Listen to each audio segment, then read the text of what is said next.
Hey everyone, welcome to Sociastrology. Today we are going to do a very deep dive into Neptune in Aries. Neptune spends about 15 years in each sign, so it is of huge significance when it changes signs. As you'll see, this has a huge impact on culture, broadly speaking. And its impact on culture, in turn, has a major effect on events and how they unfold, and therefore on the trajectory of history. So before we dive into describing this, let's take a look at the dates that are important here. So Neptune will be entering Aries on March 30th of this year of 2025. It will retrograde back into Pisces on October 22nd of this year. It'll then finally move into Aries permanently on January 26th of 2026. And then at the end of this, we'll get another retrograde period over the cusp of Aries and Taurus, where Neptune will move into Taurus on May 21st of 2038. It will then re-enter Aries in retrograde on October 21st, 2038. And finally, it will leave Aries permanently on March 23rd, 2039. So we're looking at about a decade and a half of culture, the events that come out of that, and the trajectory of history being strongly influenced by Aries. So the way that we'll look at this is we'll go into Neptune and what that means for us, how that plays out in mundane astrology and personal astrology. We'll then take a look at Aries and see then how that Neptune is going to be flavored for the coming decade and a half. We'll then take that one level deeper and make some kind of predictions on what this is going to mean holistically within our culture. What is it that we can expect then to come out of this? We'll then look pretty deeply at the last Neptune in Aries, which took place from 1861 to about 1875, for further guidance and input on what we can expect this time. And then taking that into consideration, we'll summarize all of this, again, to get a clear and concise picture of what it is that we should be expecting in the coming decade and a half from Neptune transiting through Aries. Now, before we dive into it, I do just want to remind everyone that we are still in the middle of the Chart Your Destiny giveaway. So if you would like to enter for a free personal reading, then all you have to do is make sure you're subscribed, give the video a thumbs up, and then comment down below with your zodiac sign or your favorite placement in your chart, and you'll be entered into the pool to win a free personal reading. Additionally, I've just launched memberships on here, which I'm very excited about, and so I'll have more information at the end of the video about all of that if you're interested. There's also a link below for more information on that, but let's go ahead and dive into this. So what is it that we're dealing with when we're looking at Neptune? What is it that Neptune has purview over? Broadly speaking, if we were to summarize this just in one word, what we'll see is that a lot of what we apply to Neptune falls under the umbrella of what we would consider culture. Neptune itself rules a lot of what we would consider to be ethereal, happening in the ether. It's largely intangible and relates very strongly to the collective subconscious.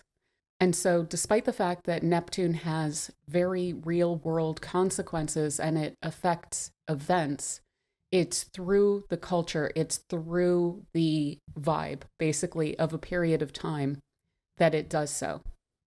So it's through us that it functions. So to nail this down as much as we possibly can, Neptune has to do with narrative. It has to do with stories. It has to do with who it is that we believe that we are based on our history, based on our culture, based on cultural materials. So therefore, not just who we think we are, but who we tell ourselves that we are.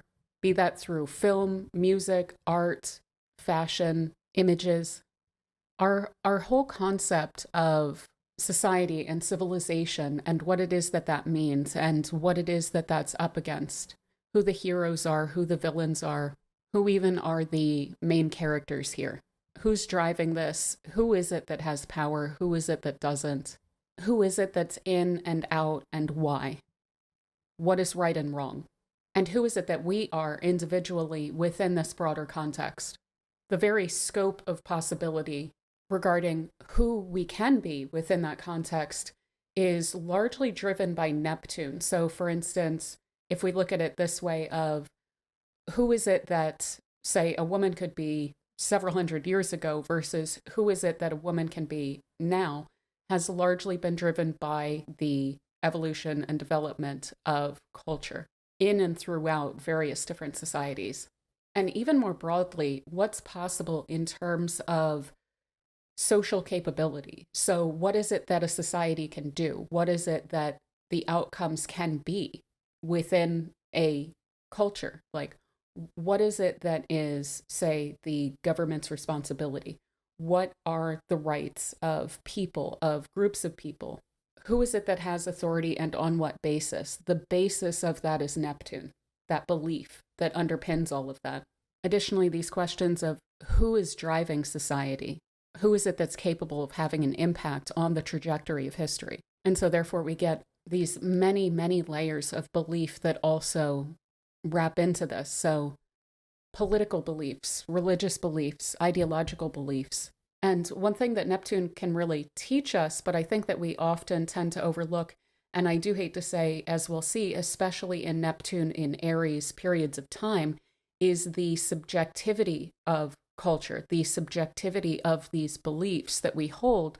We assume largely out of the experiences in large part from the last Neptune and Aries period of time that our own beliefs as, main characters in our own worlds and in our own placements of our nations and our expectations of how significant our belief should be with regard to the rest of the world, that our values are universal values, and that if they are not upheld by other cultures, so to say, then clearly that culture is wrong and backward, and they need to get on board with what we believe. So I do think that's a wonderful lesson of Neptune, is the subjectivity of our beliefs. But I think it's going to be especially important for us during this period of Neptune and Aries to really, really try and keep that in mind, because everything's going to be kind of pushing against that, so to say. So some of the most fundamental stories around our cultures and our beliefs and where we derive these things from are what we would consider to be hero stories. And this may seem like something that is anachronistic or that we don't engage in anymore, but we really honestly do. So we tend to have relatively cohesive beliefs, especially within the context of a given culture, of a given society. So, for instance, a nation. There's typically a relatively cohesive belief around morality, rights, duties, even things like the laws of nature and what the consequences of right and wrong and morality and violation of rights and failing of duties. Now, I don't want to go into it too far, but if you are familiar with Pisces, it makes a lot of sense why this would have fallen apart, generally speaking, since about 2011 when Neptune went into Pisces. It does really break a lot of that down, and it confuses and adds a lot of fog to that so that various people disperse with Pisces into these various different areas with all of these differing kinds of beliefs around this. Now, this is going to be a double-edged sword, which we'll get into more. I'm trying not to get ahead of myself, but I will here and there, so bear with me. This is going to be a bit of a double-edged sword with Neptune and Aries, is we will have some coalescence of groups. They're not going to agree with each other. That's the thing. However, I am very confident that things are going to be congealing in these coming years, where we at least have some greater level of group-based agreement on these broad cultural narratives, on these hero stories. Who are the heroes? Who are the quote-unquote main characters? And even to me, one of the most important questions, how much space is held for the quote-unquote other? How much space is held for those who don't fit quite into those boxes? So one hopefully pretty concise example would be a hero story around Christopher Columbus. At one point, this held, but it just goes to show how subjective these things are, because even in this hemisphere where he was once held up on high, where we still have a freaking holiday around this guy, we have a very, very different view of him now. And of course, we have the congealing of one group of people that I think is in a bit of a prototype space right now that is trying to go back and venerate people like this. So we can see then how those hero stories change through time and how they're shaped by whatever the narrative is of a given time period and the belief of the people within that time period in that place and under the umbrella of that culture and that society. Now, when it comes to belief, we also sometimes get cult of personality. I have been a little bit worried about that, specifically in this upcoming period, and I have heard other astrologers very concerned about that specific aspect of this Neptune period being hypercharged because of the fact that it's in Aries. So that's something that we're going to spend some time going into in a moment as well. Now, beyond the more kind of secular conceptions of cultural belief and so forth, we also then wind up with religious belief falling into the purview of Neptune. So questions also of cultural sensibilities wind up coming up with Neptune as well. So cultural sensitivities of a given period of time, what it is that we like and we don't like, what it is that we're picking up on and that's going under the radar, what appeals, what is considered to be shocking or abhorrent or grotesque or whatnot. All of this also winds up falling under the Neptune umbrella. And so, like I was saying, cultural material like film and styles of film, styles of music, the content of it, the means through which that's done. So even on a technological level, we can sometimes see technology influenced by Neptune simply due to the fact that it influences what it is that we think is possible. So what is it that we're actually after accomplishing that can fuel us and it can inspire us to create the technological solutions that oftentimes we'll go back as astrologers and start to attribute to, say, Uranus or Pluto. And we're going to see a lot of interplay with those two when it comes to this Neptune as well. All of these are tied in together. They're all in communication in a super strong and really supportive and robustly interconnected way in the coming years as well. So this is just going to be absolutely huge. This Neptune is going to be especially significant, even more so than typical. In particular, with regard to what is it that's possible and how is that fueling innovation, and not just technological innovation, but also social, political, geopolitical innovation as well. But yeah, so getting back on track to this question of sensibility. So what is it that offends us? What type of affect are we appealed to? So for instance, if someone puts on the garb of a guru, are we believing them? If they put on the garb of a revolutionary, are we believing them? If they put on the garb of, say, a corporate oligarch, are we buying into that? Who is it that we believe and why? And what type of affect, what type of sensibility is being appealed to in a given period of time successfully or unsuccessfully?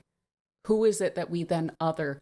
Who is it that is generally perceived as an enemy or an outsider, or in some way or another unacceptable by this Neptune standards? So we'll also then see Neptune then impact questions of design, of fashions, of even procedures like work culture and matters like this, where you can see how there's some sort of like sensibilities that are tied into it, but it's not specifically aesthetic or emotive. It's based on what is and is not acceptable to people, generally speaking. So that's in part how Neptune really winds up infusing popular culture, is again through those sensibilities, through the collective unconscious of what is appealing and what's not, in order to get us to further socially evolve in a given direction based on the historical needs of the time. And that therefore includes inspiration. So I believe it was Hegel had this view, which was a little bit teleological, but he had this view of, what was it called? Like, he looked at it as a, say, world historical individual, if I'm remembering the wording exactly correctly. And I remember mentioning, weirdly enough, last RNC, that the astrology of that period of time looked to me like it was the launching of a quote unquote world historical person. World historical people are not always good. And yet, even so, they can inform history in a way that the popular culture, transmuting and translating the material that is in the collective subconscious, can then orient toward a better or more evolved outcome than would have been possible without that world historical person. So I have no doubt that the bad men of the 1930s, or the several of them that we were dealing with during that period of time, were all, in their own way, world historical figures by a Hegelian standard.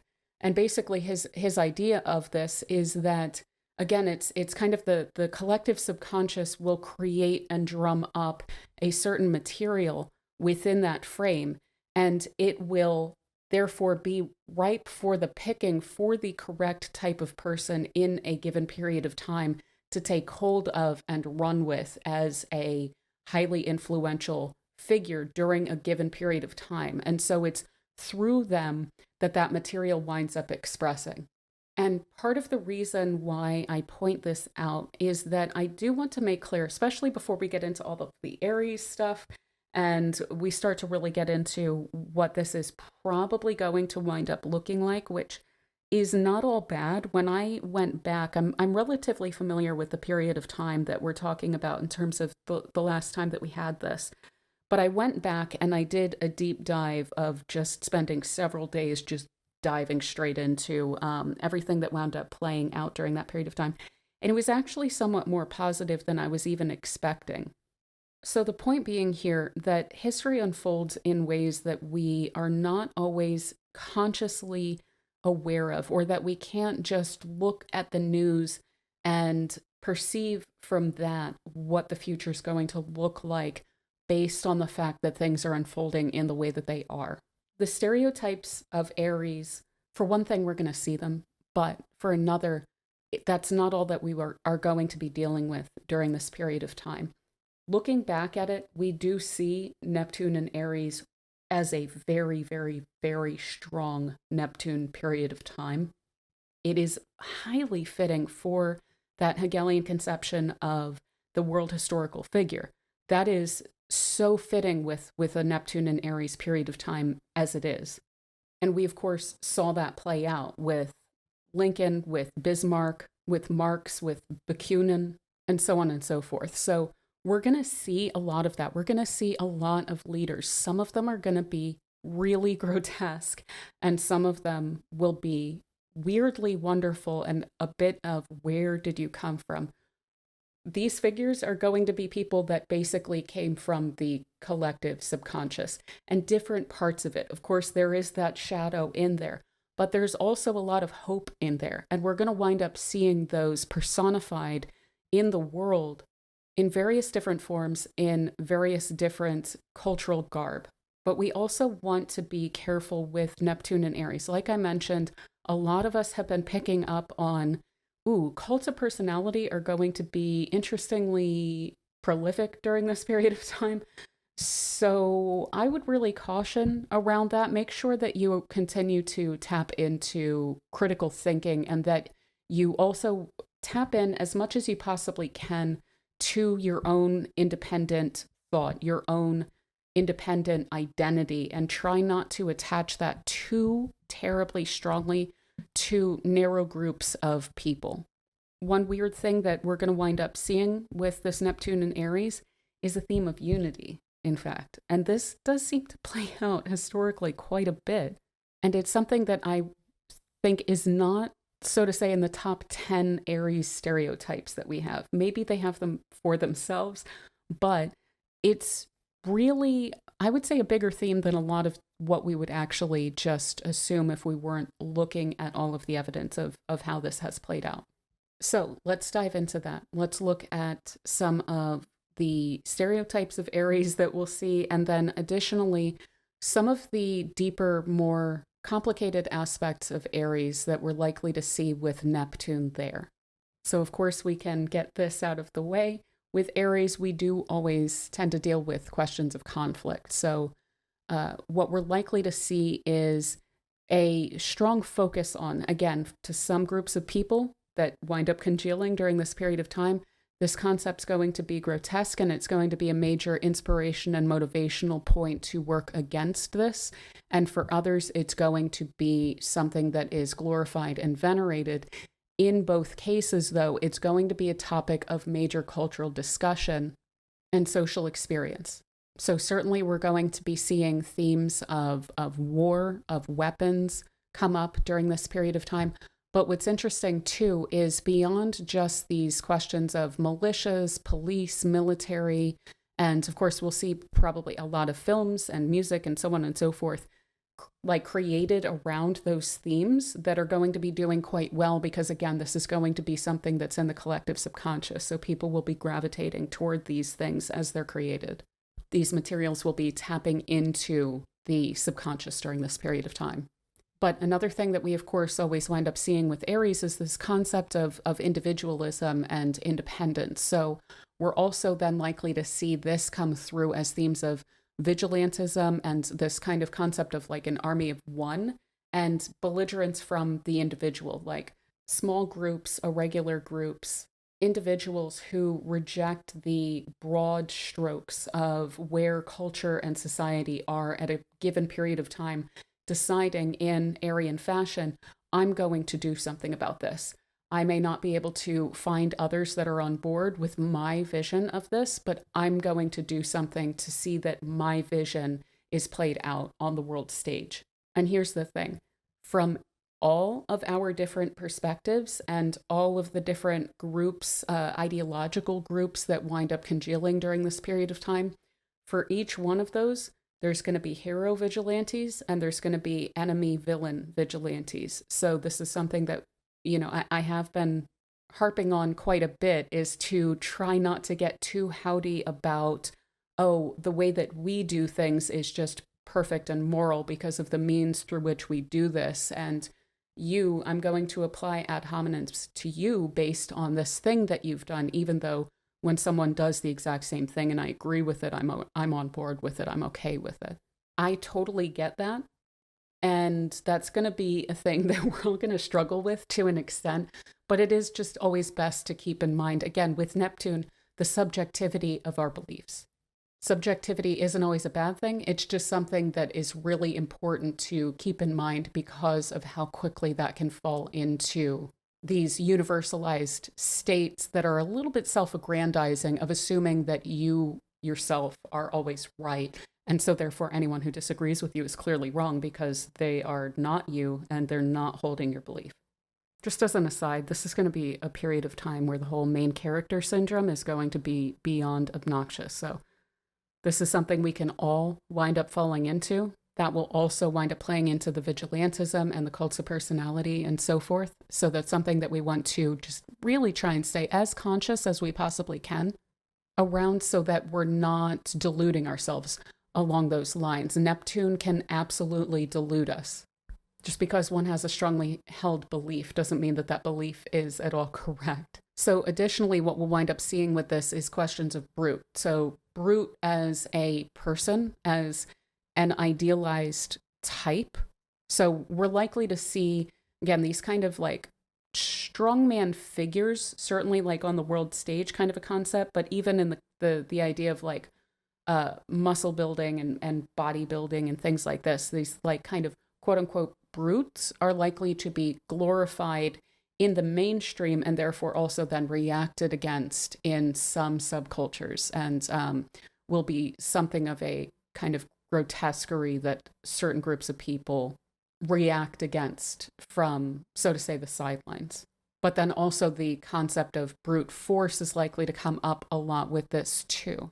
So with this domination and domineering, I'm sure that these are words that we're going to be hearing quite a bit and concepts that we are grappling with because we're seeing this play out and because it's something that we are sensitive to during this period of time. Not to mention because it's going to be much more prolific Also, along those lines, questions of domain. So, that over which we take ownership and our kind of cultural beliefs around what constitutes ownership. We're also likely in this period of time to see a lot of confrontation. So, this may actually be a little bit better of a Neptune to be working with during a period of time like this than what we were dealing with, say, back in the 30s. This is going to be confrontational. People aren't going to be taking things sitting down, so to say. So, for those of us who are looking at the world right now, which I think is the vast majority of us globally, and a little bit concerned about what it is that we're seeing, I would, again, try not to fret too much because this doesn't just cut in one direction. We're going to be seeing a lot of reaction against what's going on. And we're going to be seeing a lot of protests. We're going to be seeing a lot of riots. We're also almost certainly going to be seeing a ton of strikes. The last time that we had this, it was just strikes freaking everywhere, like industry getting really sidelined pretty much across Europe, but then also much, much, much more broadly during the 1860s and 1870s. We'll also see the proliferation of gun and defense groups, but again, we need to keep in mind this isn't just on one side. So, self-defense and organization around protecting groups of people who haven't been quite as protected as some of the popular culture would have us imagine. Additionally to all of this, of course, we're also then going to be seeing a lot of competition, not just confrontation. So with Aries, we do get very strong views of us versus them, me versus the world, me versus you. There's this kind of competition that is always going on. And this can be seen in a very zero-sum way with Neptune and Aries. So that's part of the cultural imagination, is that, again, in terms of like what's possible, for us to win, someone else has to lose. And so we're not going to lose and let them win. And so therefore we need to go after that. Now, along these lines, there is a relatively, of course, endearing Aries quality that we're likely to see a lot of too, which could be pretty cool and may push us forward quite a bit. So this is the whole thing, I'm sure a lot of Aries would agree with this, is this needing to be the best or needing to be the first to do something like that. That drive to be the one to stand out and to do something either extremely well for the first time or, again, doing it the best, being noted as doing it the greatest. So that can push us forward in terms of innovation a lot. It can, break records. It can push us forward in terms of science, technology, pioneering, being able to live in certain environments that we haven't been able to before. So, for instance, one of the things that I definitely see playing out in the coming years is all of the, what I think is kind of obnoxious and wasteful and stupid, like space innovation that we're doing. One thing that I'm kind of excited about with all of that, despite the fact that I think it is outlandish and self-serving right now among billionaires, is that it's likely to create the types of protections that we need for human bodies to be able to endure conditions that we haven't been in yet. So what this is likely to do is make it possible for us to be at the poles in a more in a stronger way, so to say, so be able to explore there more, and then also go into the ocean and be able to withstand the pressure, because that's one thing that I think we overlook a lot, and I'm sure that something like SpaceX or whatever the Bezos thing is or whatever, that they have in mind, since they have scientists that are running everything that, Bezos and Musk are taking credit for and claiming that they're geniuses about, is that they're going to be very aware of the fact that one of the biggest problems with living in space is air pressure. And so with the water, it's the same thing. So a lot of that is going to wind up translating into practical solutions, even though the self-serving and foolhardy and being surrounded by sycophantic yes men aspects of it that tell them that things are possible that aren't quite yet, that will at least be feeding into something practical, I'm sure. Now, of course, issues of ego and masculinity are going to be coming up in the culture throughout this period of time too, and keeping in mind that all of this is going to be really fragile and it's going to be functioning from a place of extreme fragility that is being overcompensated for. So we can see how that is dangerous on some level, and something that we should, of course, kind of keep in mind.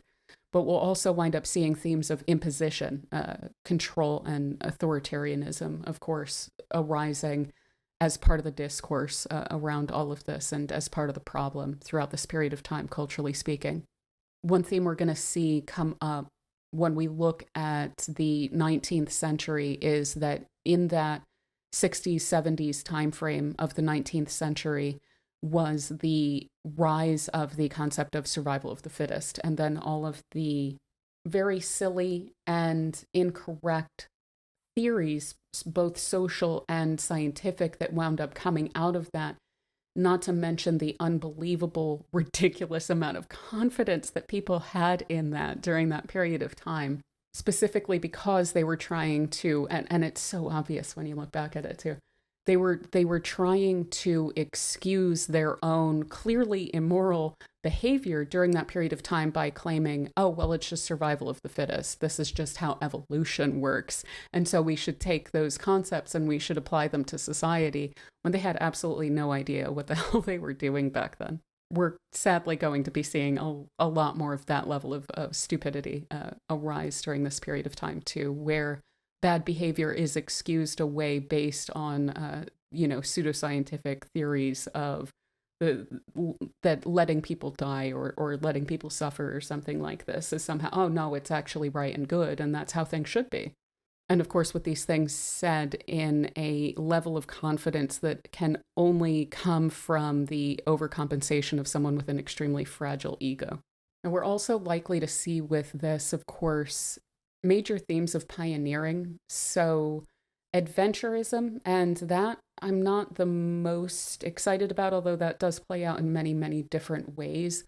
But this can be it's manifest destiny is basically the way that this winds up playing out. And of course, we're kind of already seeing a bit of the murmuring around that. It's, kind of reaching a level of beyond a murmur at this point. I think it's actually being directly invoked, if I'm not mistaken, politically in the United States right now. And then, of course, again, some of the leaders that are overcompensating right now are trying to conspicuously get on board with this kind of a concept and deluding themselves really into thinking that they will be able to.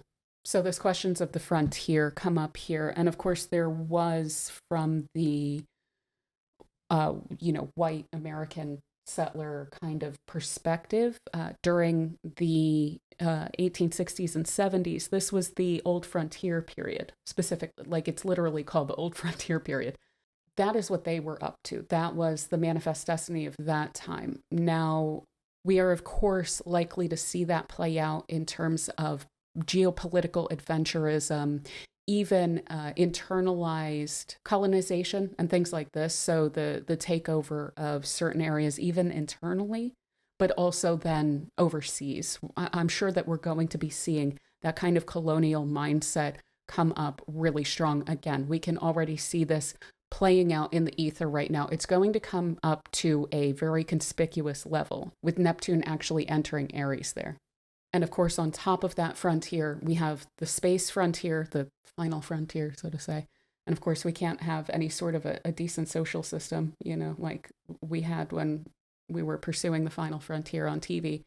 Then also, of course, the frontiers of areas of Earth that we haven't really been able to take a better look at due to lack of technology to protect us. Not to mention, think of this as cultural frontiers too. So again, it's not just going to be bad, even in terms of, say, diversity or, say, interconnectedness of different cultures or whatnot. This frontier, it's not just going to apply to the fragile egos of the world that are running it. It's also going to be applying to those of us who are breaking glass ceilings when it comes to what it is that we thought were possible for us. And that's how that question of what's possible changes and evolves. And with Neptune in Aries, we saw the birth and rise, then very quick rise of the feminist movement last time. So, yeah, in terms of glass ceilings and things like that, the frontiers of different groups of people are actually a little bit different. And not all of them are abusive, so to say. Now, additionally, when it comes to pioneering, some of the nicer aspects of this will be direct action. So, not just vigilantism, but I have a strongly held belief and I'm going to do something about it. I'm going to start a mutual aid group in my community. I'm going to create a new form of a social media that isn't quite as toxic as the others. I'm going to take action because I believe that this is something that can be better. And then, of course, you can see how when we start to get groups congealing around these beliefs, these strongly held beliefs with Neptune in Aries, that this can then fold into collective direct action towards certain things, as well as the last time. One of the things that I was heartened to see, and again, this is a specific aspect of that period of time that I'm very, very familiar with, based on my own personal interests, but participatory democracy is likely to come up again as a major theme and a major demand that is being made collectively, conspicuously, and without punches pulled. So there's going to be questions arising of why we need politicians in the first place, especially given the level of technological connectivity that we have now. People are simply going to be asking, why do I need for you to make my decisions for me when we can all collectively make these decisions on our own and not be influenced by billionaires and just decide for ourselves? And is it really democracy if we have the ability to do that and we're not, because of the fact that there are people who are influenced by billionaires? Kind of concepts are going to be coming up a lot, and we're going to see those when we look back in time too. So again, this question of governance is going to be coming up pretty strongly. With Aries, there's a desire to not be governed by something arbitrarily. If you want to have a hold over an Aries, you better have a really good reason. Otherwise, they're simply not going to abide by that. And again, we're going to see that when we look back in history too. So we'll also be seeing themes of individualism arise during this period of time. So strong self-belief, but this will be genuine in a lot of people, without a doubt. This is going to be bolstering confidence. It's going to be bolstering that desire to be self-reliant, at the very least, when it comes to questions of knowing your worth and knowing who you are and knowing what the value of that is and finding your place and making your mark in the world that is truly genuine. But again, some of this is going to be coming from a place of fragile ego type of confidence, if you understand what I'm getting at there. So again, we're going to have like multiple forms of individualism, that which denies all of what society has fed into someone, of course, that we're quite familiar with, and claiming, oh, I'm a self-made man, so to say, when really it's just that someone's parents were millionaires and they managed to fail upward throughout their lives based on the way that society functions currently. But much as we may wish that this were not necessary, and it isn't, because again, there's going to be this major, I think, resurgence of mutual aid and things like this. So there's going to be an extent to which a lot of us are going to have each other's backs and are going to be cheering each other on as individuals too. This is one thing that I think is a healthier quality of signs like Aries and Leo, is that the desire to shine in these signs doesn't always have to be zero sum. So that is an unhealthy expression of that. Zero sum is going to be unhealthy in any given situation. The idea of there needing to be a win-lose kind of a situation and somehow desiring that. But oftentimes what you'll see is a lot of encouragement from these kinds of placements as well, even when in competition. So, when we look back, for instance, then we'll see some maneuvering and competition even within groups that are aiming at similar goals, but ultimately they are building each other up. They are ultimately reinforcing each other and supporting each other when they do wind up taking action. So we'll be seeing some very ambitious people, some inordinately determined people le- legitimately pull themselves up by their bootstraps. And again, this is a concept that I hate. I was poor growing up. I hate this concept, but there's going to be some people who are really doing this, and they're going to be really impressive as hell. And so I think it'll be absolutely wonderful if we can manage to control and direct the competitive spirit in a good direction. If we can really bolster up people who are pushing, people who are striving, people who have been put in a difficult position, and support them to be able to see these kind of maybe grand visions that they're working toward, not just for themselves but for the collective, that we can support them. I really hope that that's something we're going to see. We did see it last time, so no excuses. Again, on the other hand, we will see some aggrandizement when it comes to these themes of the self that are coming up. People are going to be wanting to make their mark. Some of this is going to be wonderful, super legitimate, awesome stuff to see. Some of it is just going to be hollow and empty self-aggrandizement.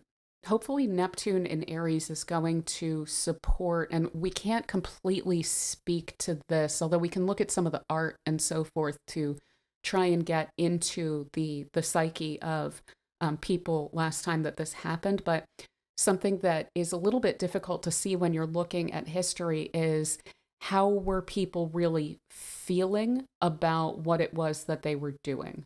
What genuinely was their motivation? Because we can be motivated in all different ways to go after a similar goal. And when we look back at history, especially periods of history where sometimes some of the sources get a little bit more sparse, it can be a little bit difficult to get into people's heads. Like I've been kind of getting at, a lot of the ways that Neptune drives history is through people's heads and what's going on in their head, and not even just like consciously, although that too.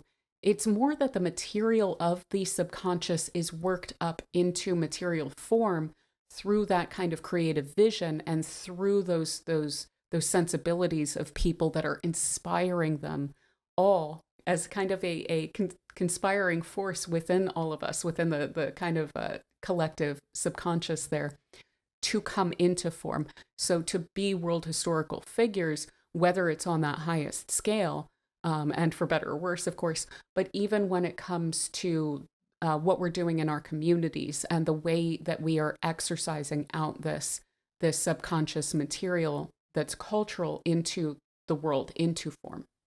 And a lot of that inspiration for us is going to be around, again, questions of authenticity when we're dealing with Aries here. So again, this question of making your mark and having that be genuinely true to who you are.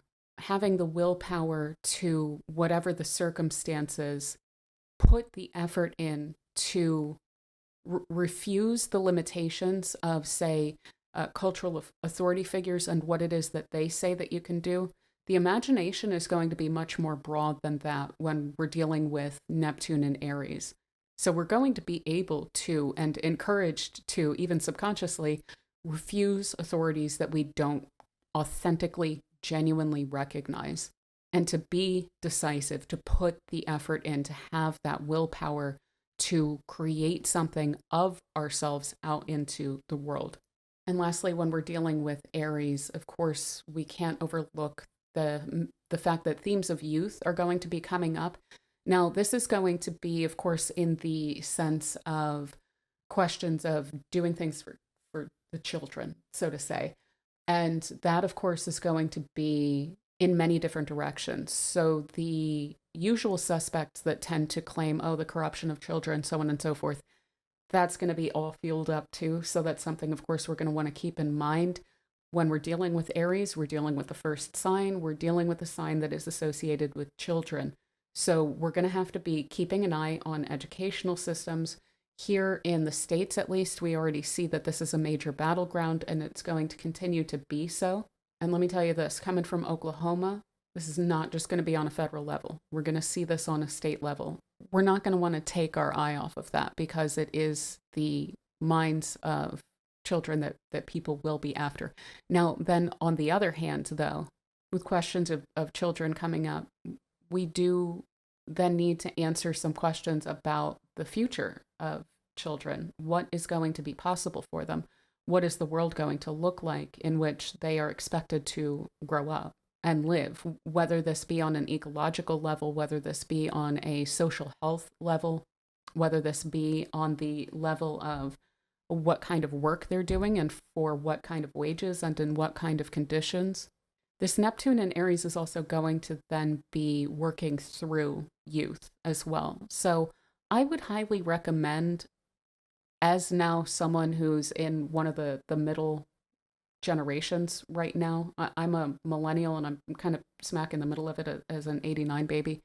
And so, I can look at alpha generation culture and, there's things of it that I think are silly, whatever, but they're kids and they're still working on creating their culture. And honestly, they're in a potentially even worse situation than my generation has been in. And so if we can work up sensitivities to younger people and stop doing the continual punching down on younger generations thing that has been exercised for centuries at the very least. Now, I've actually seen like old I think it was Roman, it may have even been Hellenistic texts, which were complaining about the youth of the time. If we could really try and cut that out and not try and box these kids in, they're a lot of what this is going to be working through anyway. So we're going to need to be able to get their input on what the collective subconscious material is that we should be working with during this time. But let's put all of that aside and look at the concept of youth in more of a cultural conceptual framework. So also questions of childishness and childlikeness are going to be coming up pretty strongly in terms of themes. I'm hoping that this won't be in so much of like an unhealthy human aesthetic kind of way, but probably. Also, when it comes to childishness, this kind of infantilism and the tantrums, this whole tantrum kind of like narcissistic, weird culture that we've been seeing little bits of here and there, that's probably going to spin way up. And it's going to probably be something that we are dealing with day to day, in the same way that in the past decade and a half, we've been dealing with a cultural and social situation in which it seems like no one can agree on what truth is or anything along these lines. We're going to be seeing on a day-to-day basis, like in the news and on social media and so on and so forth. It's going to be tantrums. It's going to be a lot of infantilism. It's going to be a lot of fragile egos looking for mommies kinds of things going on. So just a little bit of a warning if you want to shut down any social media accounts now so that you can deal with as little of this as possible. It's going to get pretty gross. But yeah, then along those lines as well, questions of irresponsibility, of rashness, of speed, of risk-taking, of antisocial behavior. Again, this is going to be tempting the heck out of younger generations too. So that's something that we'll need to keep in mind. It's not just that somehow these kids are uniquely situated such that they're completely out of their minds. One, a lot of them are probably going to be especially under the influence of this Neptune, and we're going to be seeing some insane behavior from young people. But, do try to, again, keep in mind the fact that as insane the situation that we're seeing from them, just think about growing up during this period of time.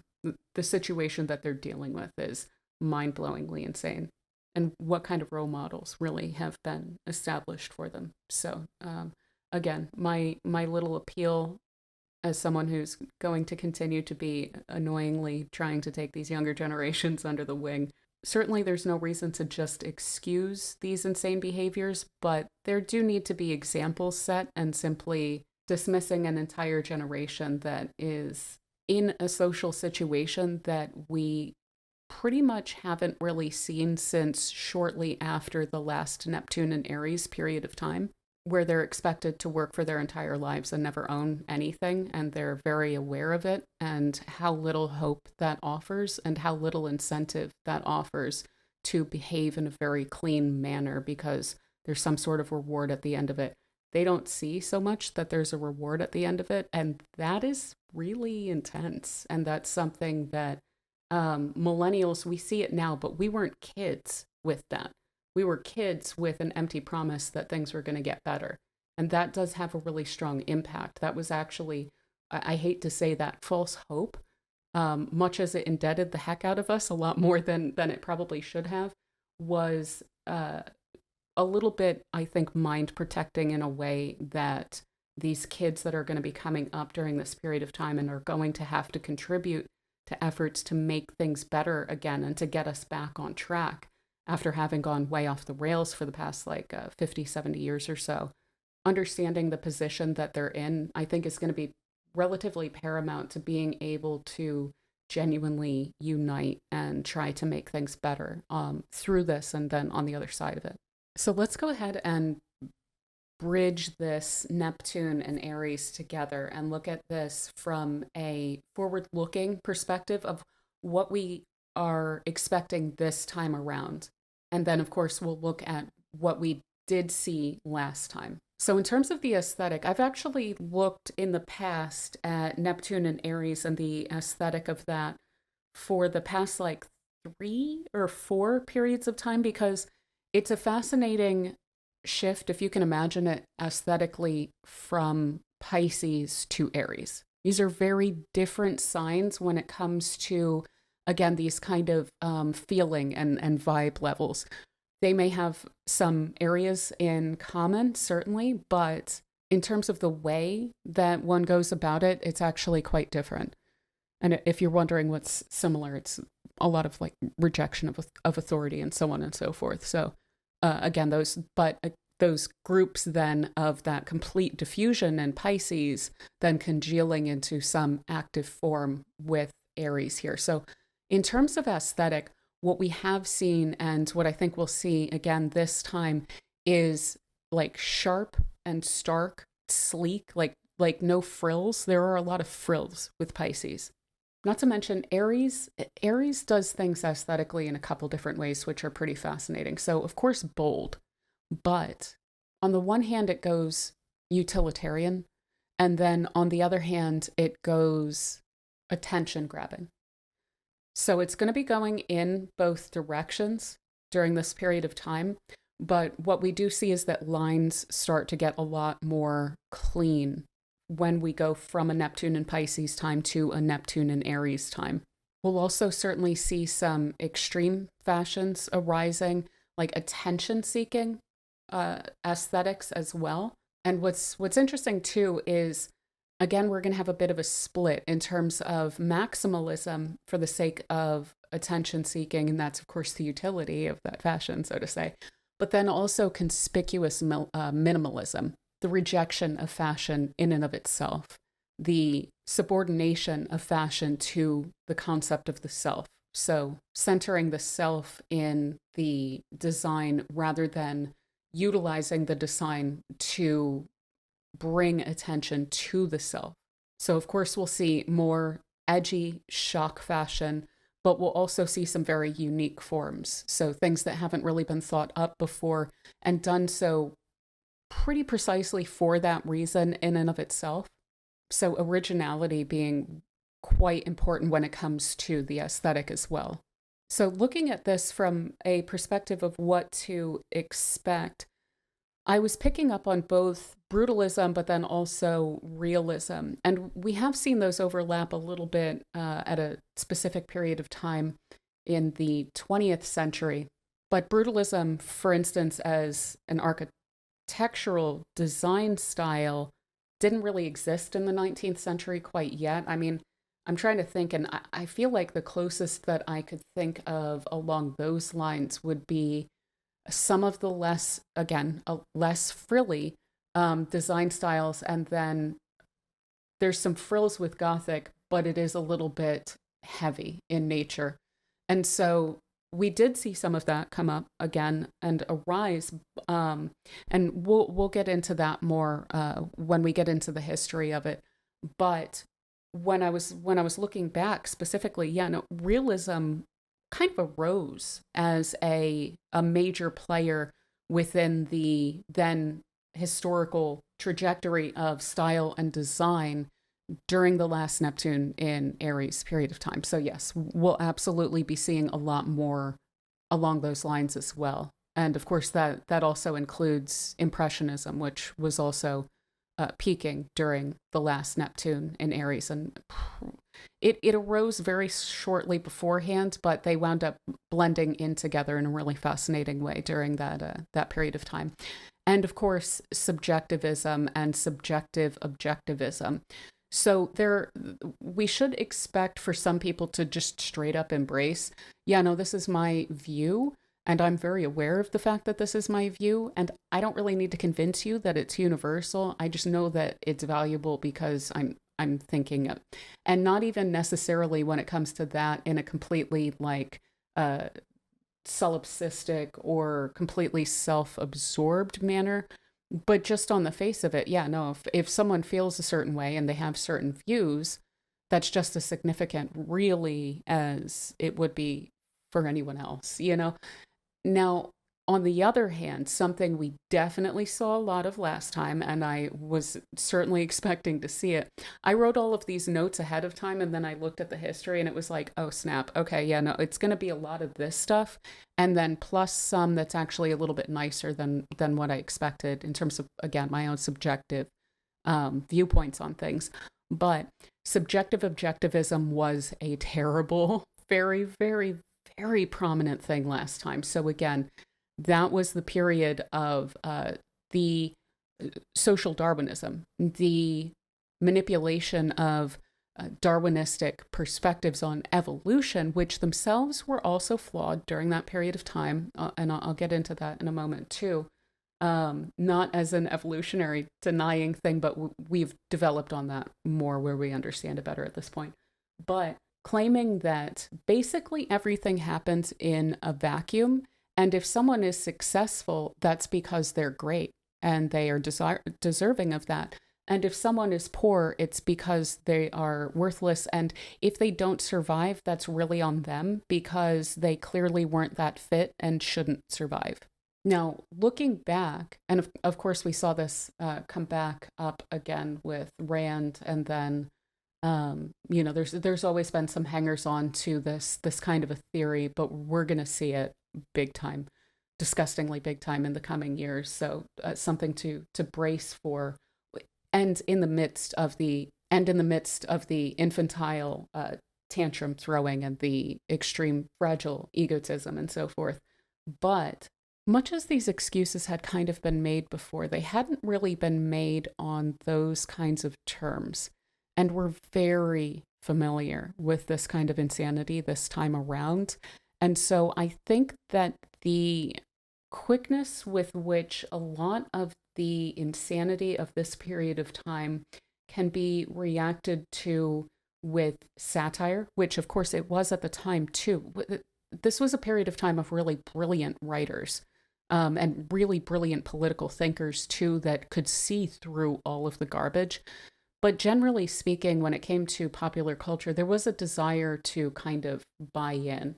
And we'll see a bit of that this time around. But the sooner that this can be made an object of mockery, I think the better, because this Neptune in Aries is going to respond really well to that kind of a thing. And I think that if I were to suggest any sort of strategy, that would be one of the best ways to go about this, is to create a mockery out of these unhealthy ways of doing things and to deny, therefore, the ego and the quote unquote masculinity and the quote unquote strength of that position by inverting it immediately and making any attempt, therefore, on the face of it to go after something like that appear immediately as the kind of infantile behavior, antisocial behavior that it genuinely is.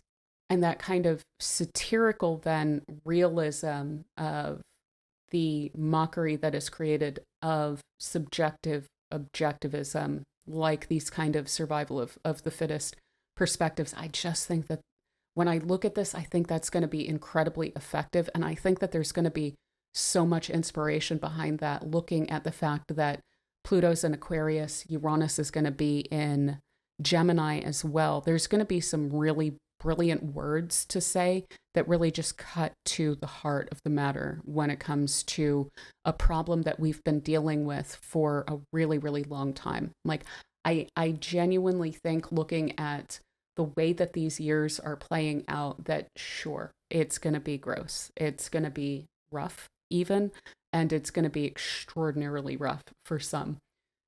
I really believe that this is intended to root out a major problem, a major issue that's been plaguing humanity for several centuries at this point.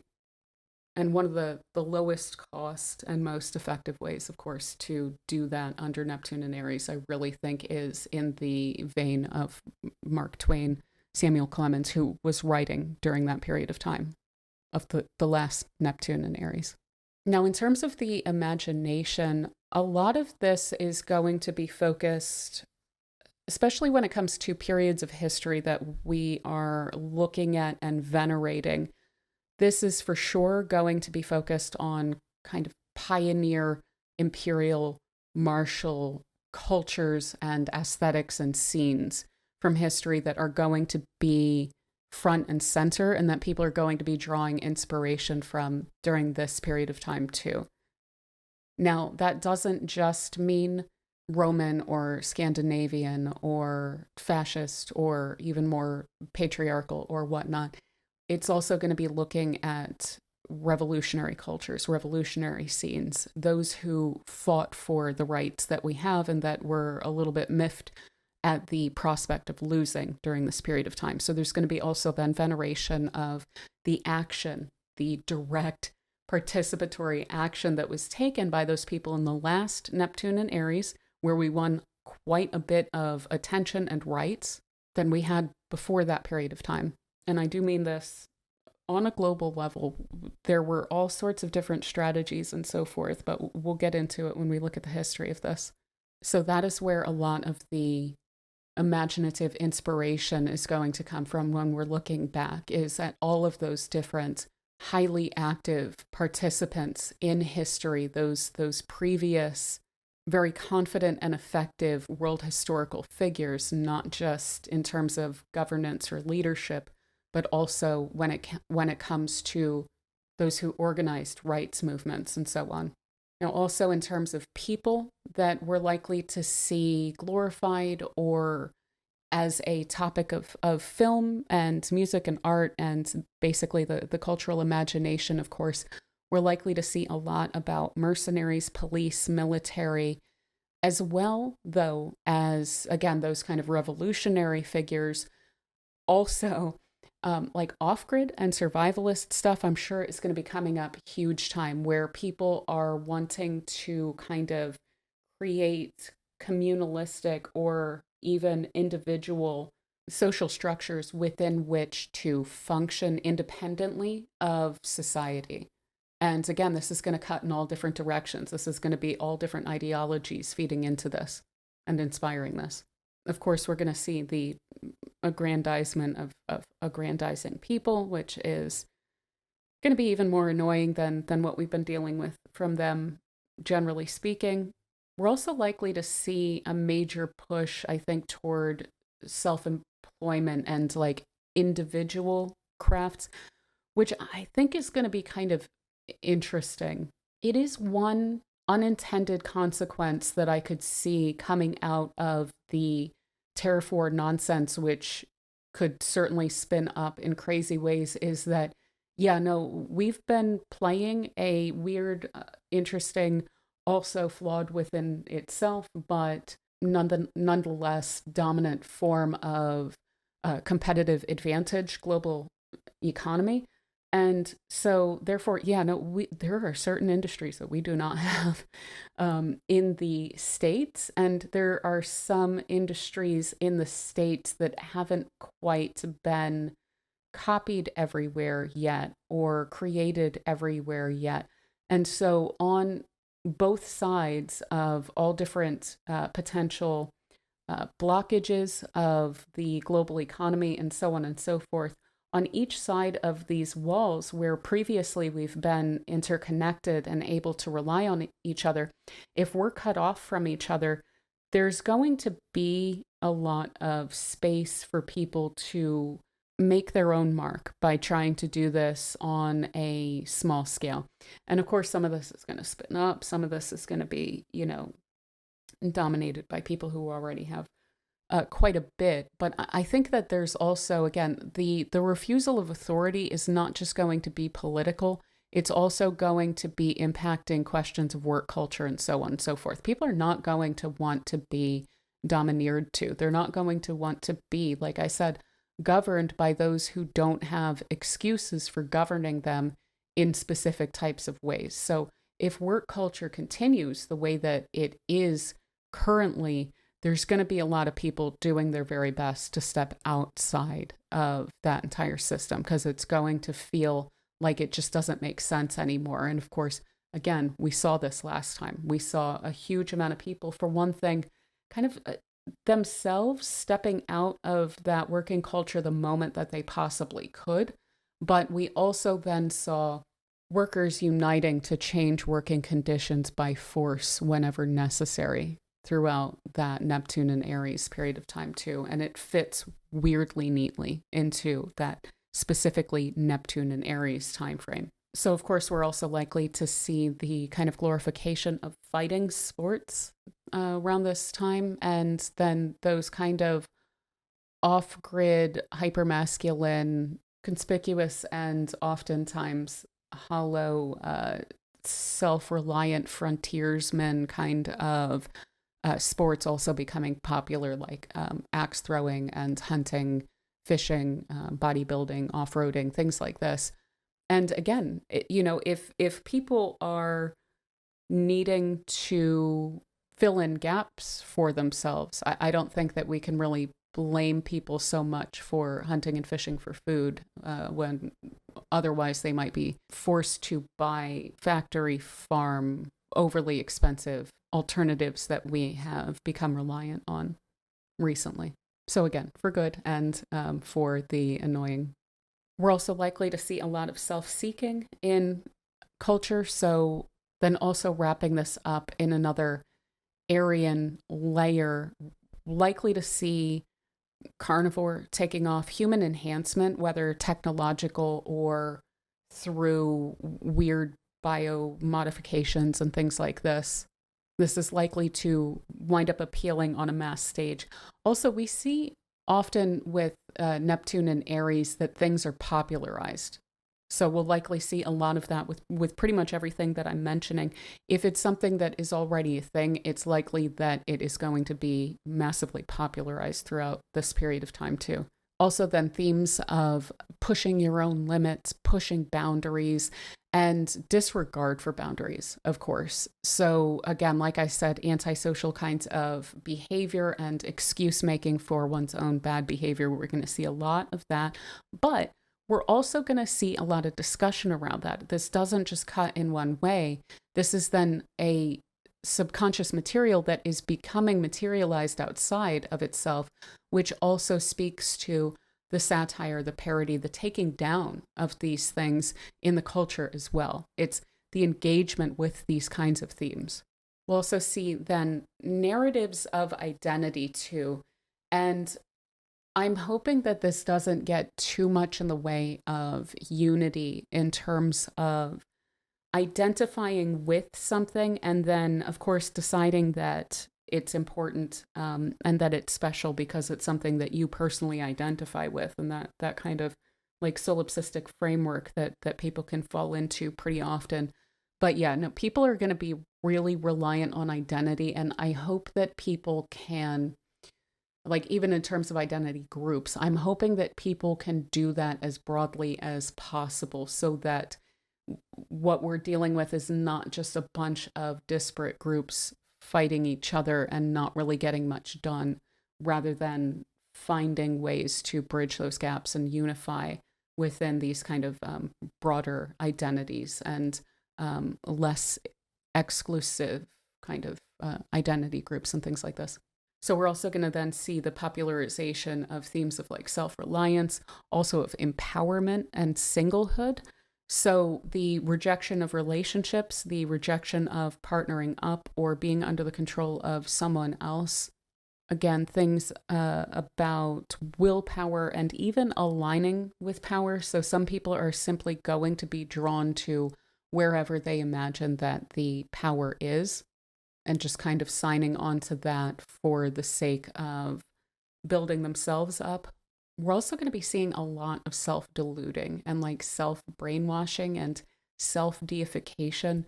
And so again, the question of cults of personality are going to be really highly problematic during this period of time. And by cult of personality, what I'm getting at, and what I'm sure a lot of the astrologers who are talking about this and picking this up very strongly for this Neptune and Aries period of time, is not just a cult of personality, though a lot of them will stay on that level, but cult of personality tend to turn into cults.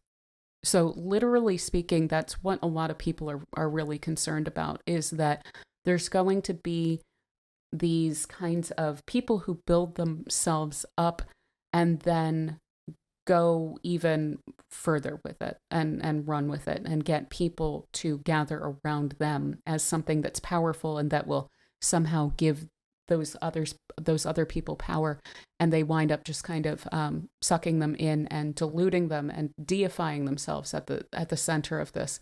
We're for sure going to be seeing some of that, and we did see some of that last time as well.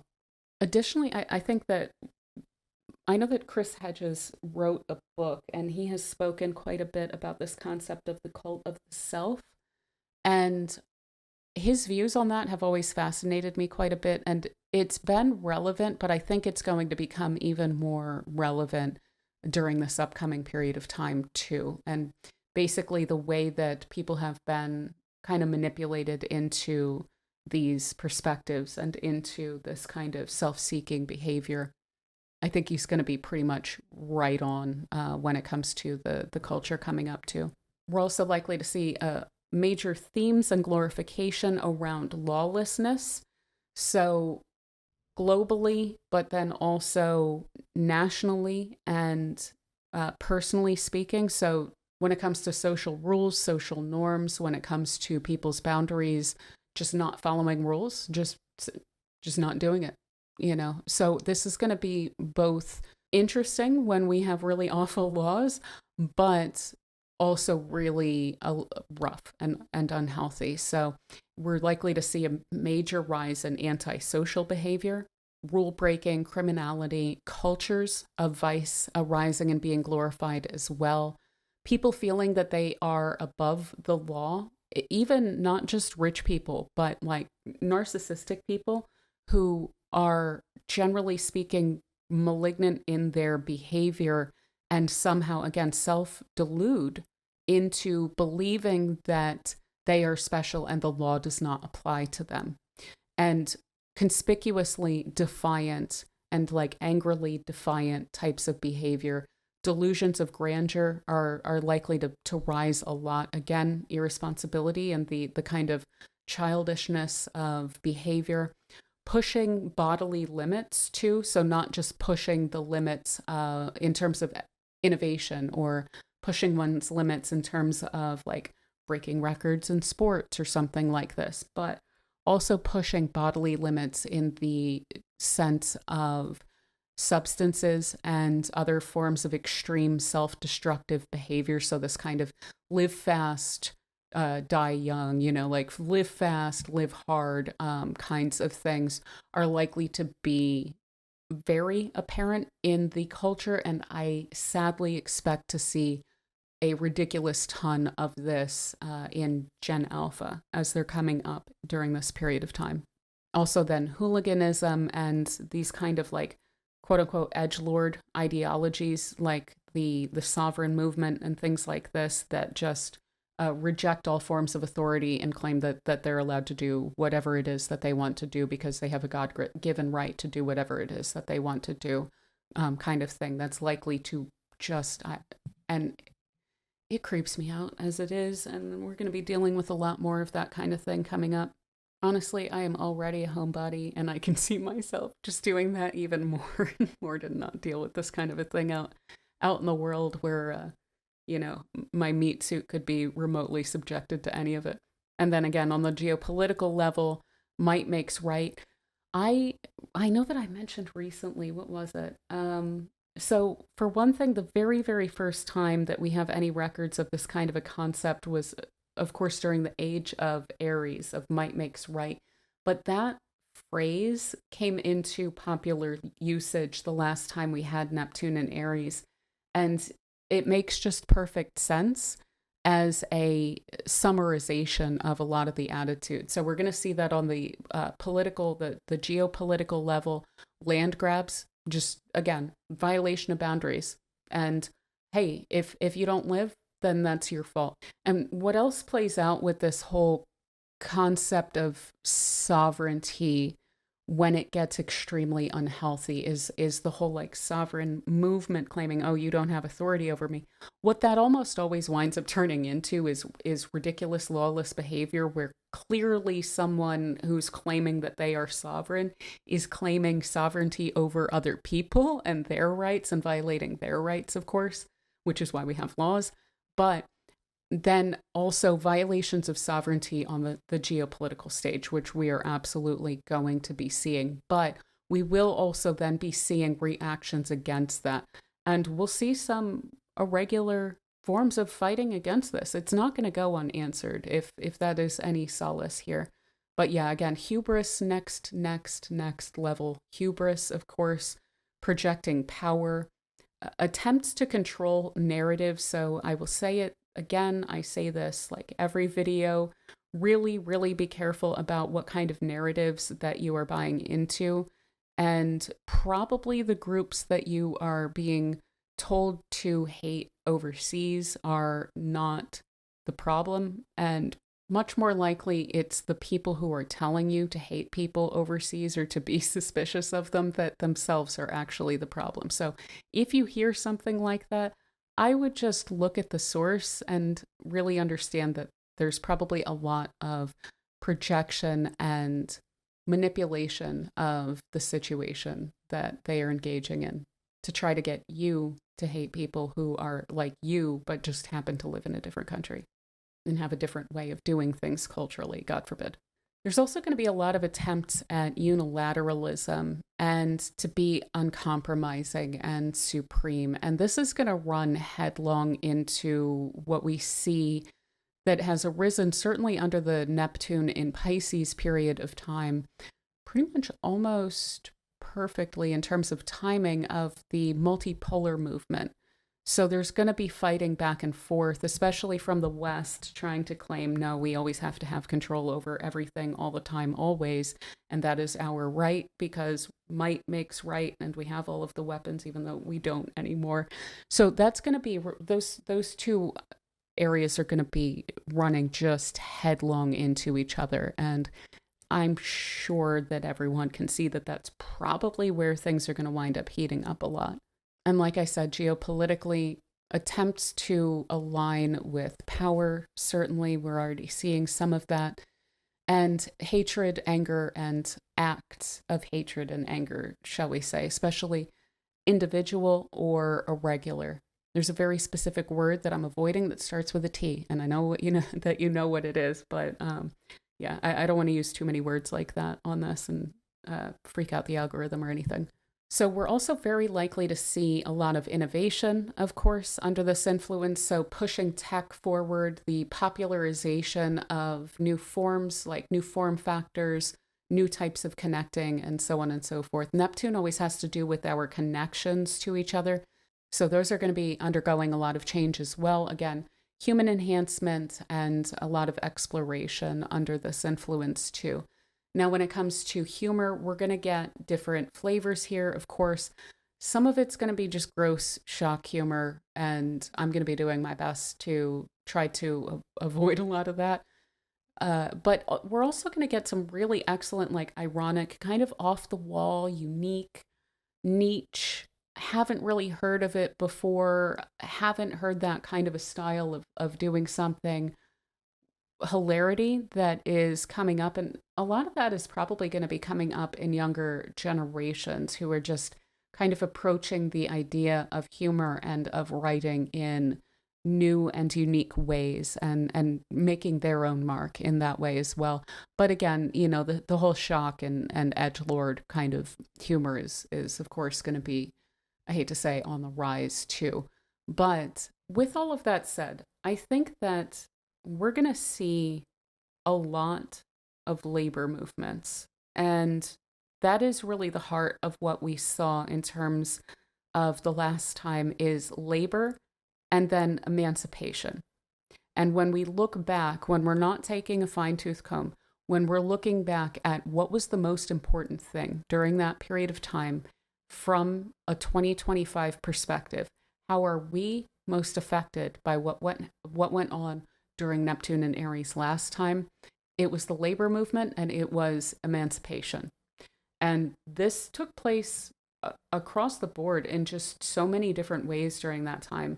Of course, we had the US Civil War. We had the First International, which was basically the birthplace as a popular international movement that was working together for labor rights, which was also known as the International Workingmen's Association. The seeds that were sown in that group is basically the germination of what turned into virtually all of the labor rights that we have across the planet at this point. They laid out the plans for labor organization that we still follow today in terms of achieving rights, achieving better working conditions, and also then feeding the human imagination about what is possible when we are producing a surplus for people in society. And the idea that the working classes should be provided for on the basis of what is produced. So, for instance, during that period of time, Karl Marx wrote Capital.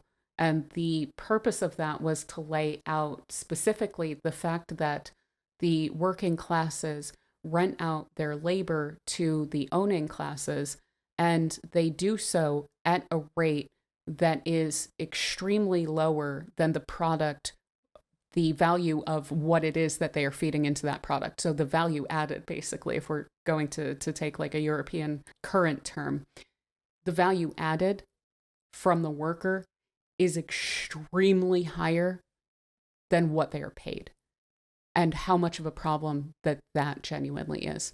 And so he was working that out during that period of time. We also then saw the Paris Commune during that time as well.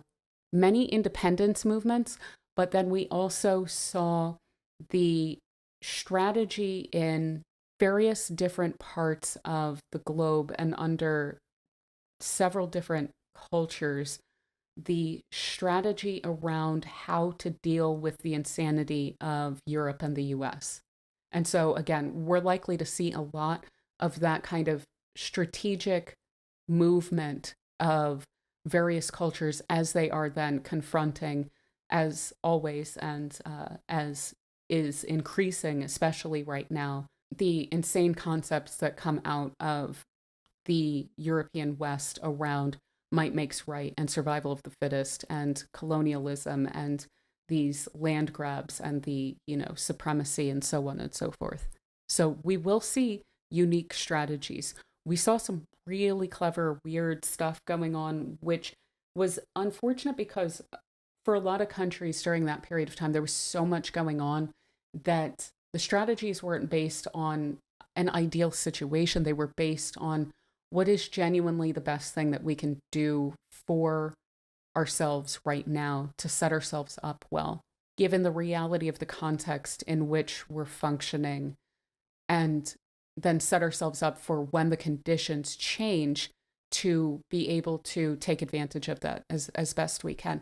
Looking back and looking forward, the situation that we're dealing with Neptune and Aries is conditions that have been set up that are extremely not ideal, and figuring out what is it that we can do with what we have right now to set ourselves up as best we can to emancipate as many people as we possibly can and to create as much room for people to function and to achieve and to not have arbitrary limits imposed on them by brute thieves, essentially, whether they be geopolitical or on a domestic class basis or whatnot. How is it that today we can act to ensure long-term emancipation?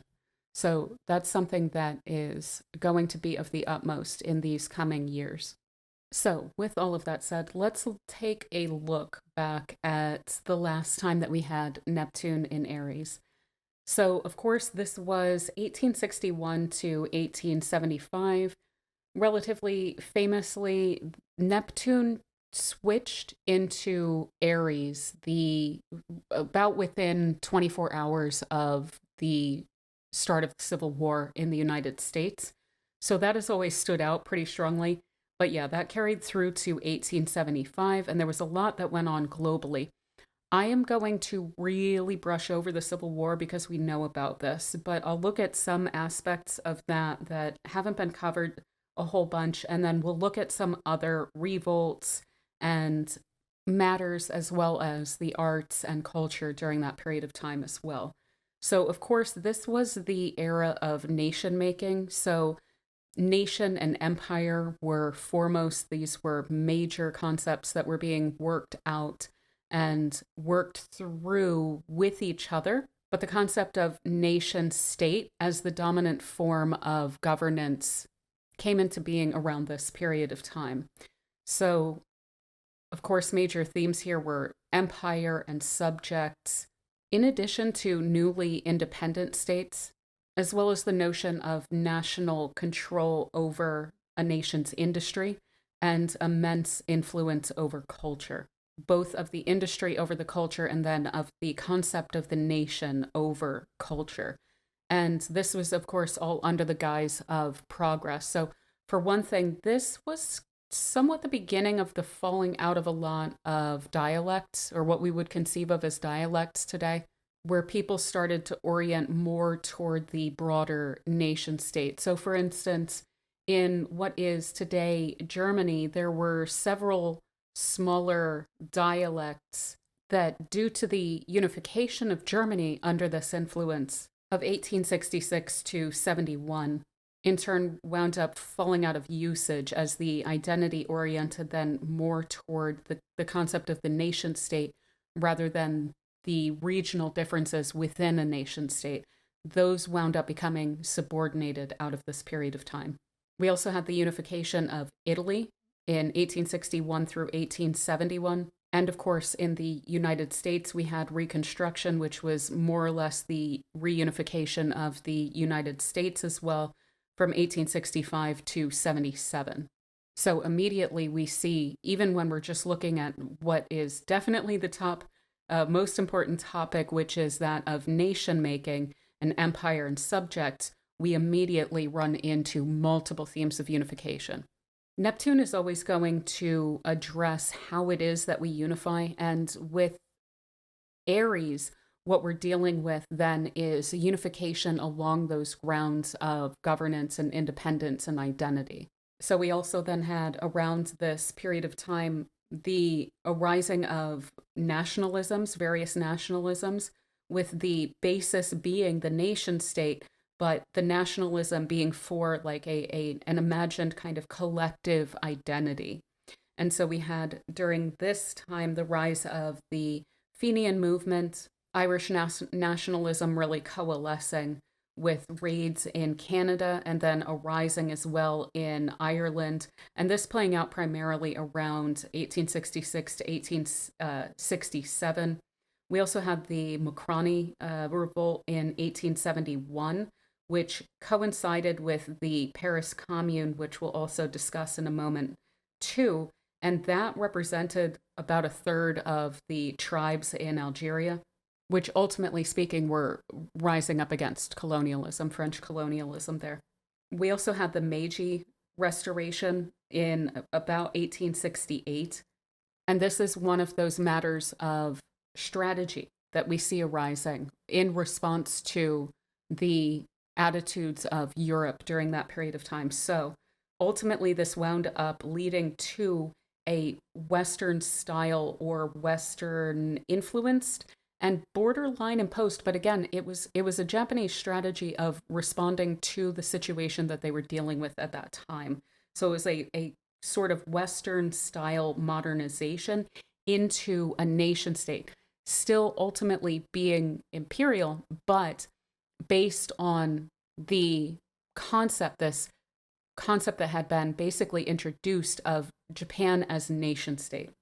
We then also saw people, youth, being conscripted in Japan to the nation state, to need to be in the military and to need to be then soldiers, culturally identifying as soldiers for the nation state. Now, speaking to the social Darwinist, like very racist perspectives that were maintained and were elaborated upon during that last Neptune in Aries, there was also this concept back then, which again is highly racist, but I do need to point it out because it is relevant here, of these quote unquote martial races. And what's interesting about this is that it also kind of winds up playing into potentials for strategy around the colonialization. And so some of the peoples that were associated to this by European people being extremely racist were Ottomans and Turks, Berbers or Amazigh, Sikhs, Maori, and Zulus. And again, this enabled a level of strategy around this. So these peoples tended to be treated a little bit differently than others with regard to colonialism. Now, that was both worse and better, but it did then mean that all of these quote unquote races had different options of strategy available to them to respond to Western pressures than others did. And they utilized this, generally speaking. So basically, of course, everyone was looking at an extremely fluid situation during these decades and trying to conceive of the best way through it to put oneself and one's group on the best footing to respond to the kind of colonial insanity. And I think that it is really useful to us to look at that and to allow for different cultures and different peoples to organize themselves in different ways and to not apply the, again, subjectively objectivized kind of perspectives of how one should ideally buy the standards of a culture that has nothing to do with the conditions under which another culture is needing to move, then judging the actions of a different culture, which is under a different set of circumstances and needs to take on a different strategy. So I bring this up to say that different people are going to have different options available to them at this time. And that's something that I think we're going to need to keep in mind and try certainly our best to not fall into the sort of, again, subjectively objective racism of the 1860s and 1870s, where there's this universalized standard of behavior, which is based on a set of circumstances that is foreign to a given culture. We then also had the establishment of the Suez Canal and Egypt liberalizing and becoming, in some sense, independent, but then leaned on really heavily by the West. There was also another, say, world historical figure during this period of time, Jamal al-Din al-Afghani, who was traveling, and he was also quite influential in Egypt, but really throughout the Muslim world. And he was also looking at the situation from a very contextually intelligent, strategic perspective, which was, of course, there was a lot of Western pressure and imposition, and clearly that wasn't going to let up. And so he was very helpful in creating or founding a kind of pan-Islamic perspective of unity against colonialism, and to focus a lot less on minor differences between each other than on organizing and unifying, again, unification against that pressure, against that imposition of colonial powers from Europe. So this in turn winds up leading down the road toward a huge amount of secular movements, which are very, very, very relevant today in the broader Islamic world. And again, we can see how this kind of a thing would be appealing during this period of time, as there is a lot of Western pressure toward sectarianism, even like the creation of militias and so on and so forth, that are manufactured with the intent, and I'm sure that this is just going to increase in the coming years, manufactured with the intent of sowing sectarian division where there hasn't been recently. So where this had already been dealt with mid-century of this last century, and there's been so much progress made, which again led to a lot of independence. A lot of that comes from the ideas that were arising during that Neptune and Aries period of time. And we also then saw that with the second wave of feminism. The first wave wound up arising during this previous Neptune and Aries period of time. So for some reason, there's a lot of connectivity between the mid-century of the 20th century and this previous Neptune in Aries. And then today, a lot of these issues are coming up as questions again, and what they are ultimately, and I think what we should look at them as, because clearly they were during the last Neptune and Aries, and they did excellent work toward this end when it comes to emancipation movements and so forth, and anti-colonialism, is that there needs to be strategy and there needs to be unification, because the domineering forces at play that we're all dealing with during Neptune and Aries periods of time, and certainly in the lead up to them as extraordinarily significant periods of history, the way that those domineering classes behave during these periods of time, it requires it. And the moment requires good strategy and a lot of unification. Also during this time, the Taiping Rebellion was put down. During these years, on the back end of it, it was at the end of the Neptune and Pisces period of time where that reached its peak, but the Qing dynasty reasserted control over southern territories, and the last remnants were defeated of that rebellion around 1868 or so.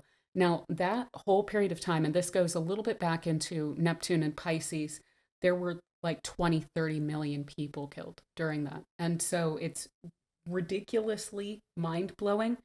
And unfortunately, it also, because of the fact that the leadership needed of the Qing dynasty, not of the rebellion, felt the need to, for one thing, they were holding on to control, but they needed to then strategize around the imposition of Western control, which in part had led up to that Taiping Rebellion. The Opium Wars wound up leading up into this when we look at more of root causes, so to say.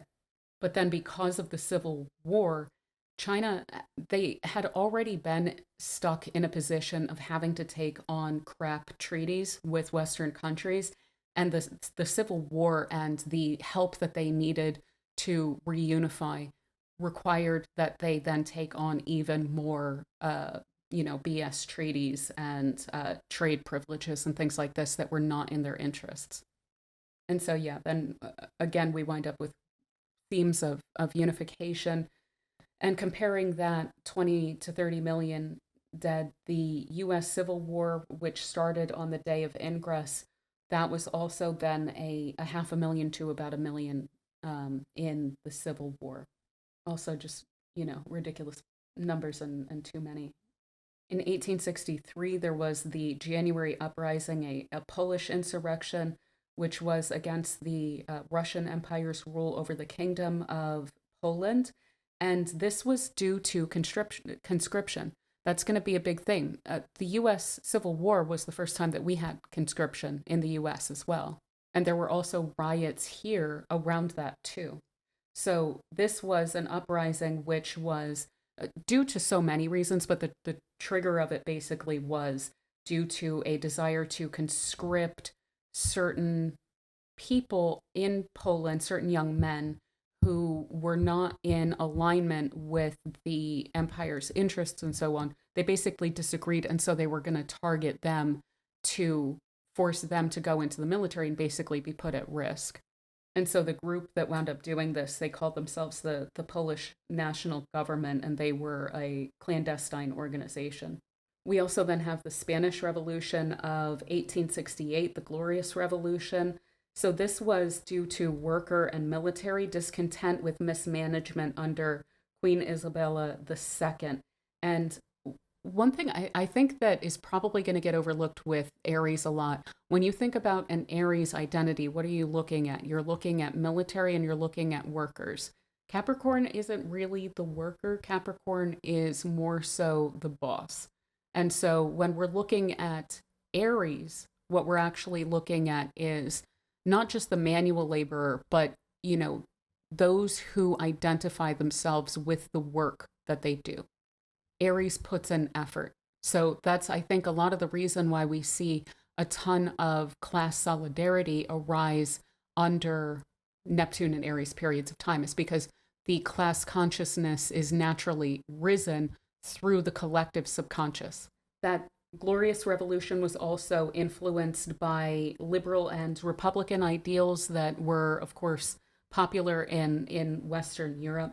Through the overthrow, there was the establishment of a provisional government with liberal reforms. There was a little bit of difficulty along those lines because there was trouble unifying, which was necessary. Again, strategy and unity is going to be the way through this for sure. If we don't do that, then we'll wind up with a glorious revolution aftermath kind of a situation. And sad to say, that's not really what you want.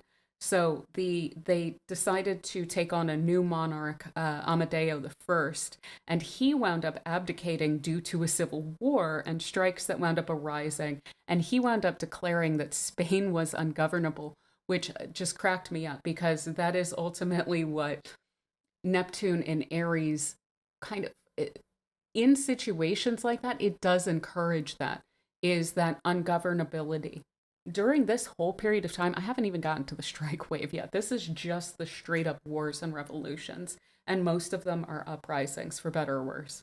So there is a highly conspicuous, looking back, inability to govern a lot of people, especially when it comes to matters of military, conscription, imposition of governance that is not accepted, and working conditions, and then the need for those who are frustrated by that and revolting against unacceptable conditions, a need for strategy, a need for unification. So Spain wound up then declaring a republic, but division and conflict wound up leading to its collapse and then the restoration of the Bourbon monarchy. Also in 1861 was the Russian emancipation of the serfs. So again, emancipation is really big. In Mexico, this was the period of the Second Franco Mexican War. And this was also the period in which caudillos became really, really culturally significant.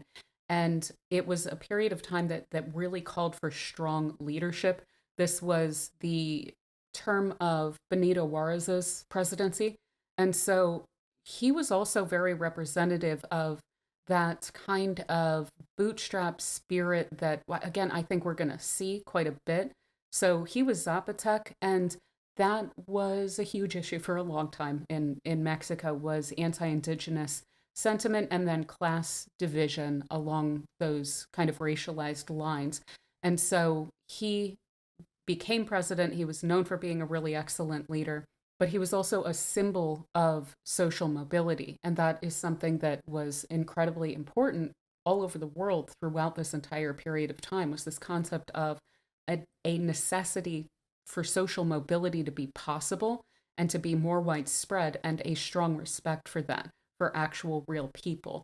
And that, of course, is why, the ruling classes wind up encouraging socially Darwinistic theories that sweep under the rug the fact that they came from parents of major wealth and that that's the only reason that they have that position. So, yet again, back in this period, we have the equivalent of today's billionaires who claim that they are self made men when it's very clear that they are not. They are just coattailing on the achievements and successes of real people who actually do create impressive social mobility for themselves within their own lives. And then they in turn try to deny that social mobility. It's completely backward and insane.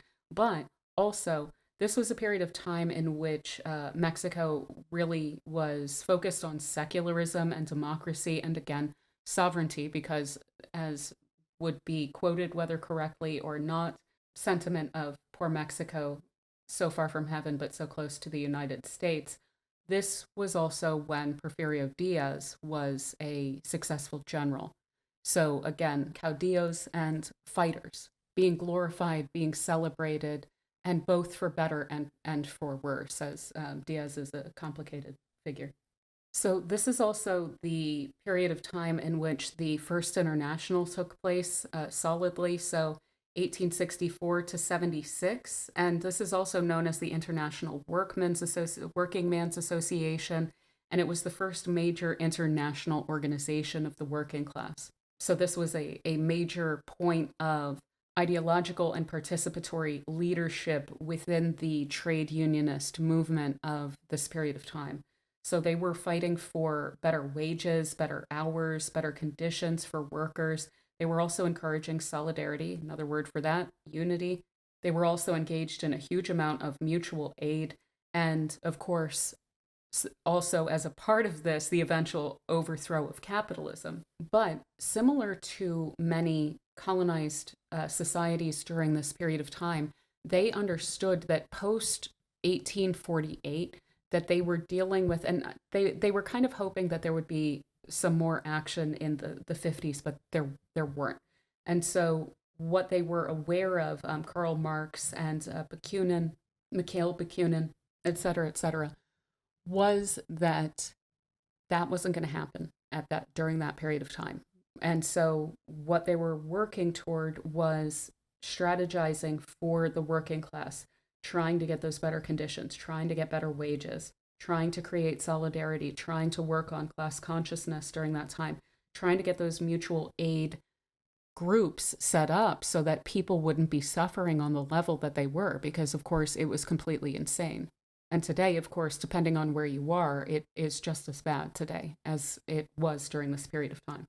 And again, speaking to strategy and unity, eventually, and again, questions of better or worse, the First International needed to play out the way that it did because it needed to make clear that there was a bit of an issue on the left of ideological disagreement. And so between Marx, who was a communist, a socialist, and Bakunin, who was more oriented toward various kind of anarchist-leaning ideologies, and then, of course, all of the various socialist perspectives, mutualism, so on and so forth. There were a lot of different ideologies that were under this umbrella. And of course, today, those groups also still tend to try to work together. And what they wind up running into often when they do that is pretty much the same issues that the First International ran into. And so hopefully the understanding again of the utmost importance of unity and the ability, like Al-Afghani was teaching, was that the minor issues that you have on certain ideological issues, they need to be put aside for the greater cause of this. And so, of course, that lack of unity, both when it comes to the Glorious Revolution, also when it comes to the First International, we see that arise again. Now, the First International also presided over / really more so encouraged. It wasn't like that they had control over a bunch of unions. They really didn't so much. They were influential among the kind of organizing classes, so to say. And so their work was extraordinarily important, but they didn't like have control over things or anything. They would just basically encourage support for each other. And so, for instance, if a certain factory or a certain region went on strike, then to drum up support for them from workers in other areas. And basically, through that and through the mutual aid and so forth, to help people to understand how to work together. And of course, they couldn't just put aside some of the ideological issues, but it played out the way it was supposed to. So we had a huge wave of strikes. Germany and France in 68, Belgium in 69, Austria-Hungary just right around that period of time as well, Italy and Spain in 71. We also then had the Paris Commune in 71, which was an actual government, a short-lived, like a few months, a couple months long socialist government of Paris, which was looked upon really fondly by so many different groups of people as a point of a lot of hope because of the conditions that they were dealing with otherwise. And basically, we'll just use modern terms, more or less, France and Germany were fighting. And then because of that, there was an opportunity for a socialist group that was, sick of the working classes being set against each other, being sicked on each other to fight for different ruling classes. They basically just took over Paris, and they fought there. They had created these barricades that they were fighting from behind, and they were able to hold, like entrench and hold for several months there. Ultimately, and in one of the saddest ways possible, it was aggressively put down by the French, and many thousands were lost in that. Also, in this era, we had the National Labor Union of approximately 66 to 73, and they spun up the National Labor Reform Party, which was, they were hoping, going to be a party through which the union would be able to organize politically as well. But it wound up being very short lived, and they weren't able to get that really off the ground. But suffice it to say, uh, the US was going through the Civil War at the time. If that weren't the case, there would have been a huge amount more of labor militancy during this time frame, but there still was, even despite that. And a lot of that was going on in quote unquote the West, so like the Midwest. Really, it was going on all over the place, but over there much more primarily due to the fact that there was conscription. So, a lot of people weren't really even in their regular jobs. And there was a need then to unify around that cause. Now, on the other side of this, when it comes to matters of reactionary forces and capital and so forth, this was the era of the robber barons. I don't know if that sounds remotely familiar to anything that we're looking at directly right now, but yes, this was that period that we always look back to as especially disgusting. So a major lack of regulation, vigilantes and private police and armies like the Pinkertons became much more widely utilized during this period of time. As far as I know, we also had company towns. And so, people were just like really controlled. And, what's funny about the whole company town thing is I'm pretty sure that SpaceX is working on something like that, or Tesla. I don't know. Musk is basically trying to create a company town in Texas right now. So ridiculously relevant. And fortunately, now we have a bit of a playbook to work with because people were generally speaking pretty smart about the way that they responded to things like this. Now, again, this was a period, the robber baron period, of exponential wealth. Now, in Europe, there was also a lot of reaction to the kind of class consciousness movements during that time. So this was also the period of course, Bismarck and his reign and his unification of Germany, but then also the Three Emperors League and counter international efforts started under this. They did carry on a bit more into the 1870s, where Germany, Russia, and Austria Hungary sought to isolate France and maintain conservative control because they were even worried about liberalism during this period of time. And then on the back of that as well, then passed anti-socialist laws against organizations, like banning organizations, banning meetings, banning publications, and the SPD, the precursor basically to the SPD today, which is kind of a different party, but it is literally speaking the same party. It grew out of this. The Social Democratic Party of Germany, SPD, of which Olaf Scholz, the current chancellor of Germany, is the leader. That SPD was actually created by like Marx and them. So that wound up growing underground during this time. But ultimately, there was a huge, huge, huge amount of fear of rebellion. And what's interesting looking back is that that fear of rebellion, yeah, in certain cases, it wound up leading to, quote, anti-socialist laws, which really just kind of wound up spurring on more support for SPD ultimately. But workers won some serious concessions in this time frame here. These emancipations, they did not happen out of the kindness of the hearts of the ruling classes. There was a fear of the fact that what was clearly an insane system would wind up blowing back worse if concessions were not made.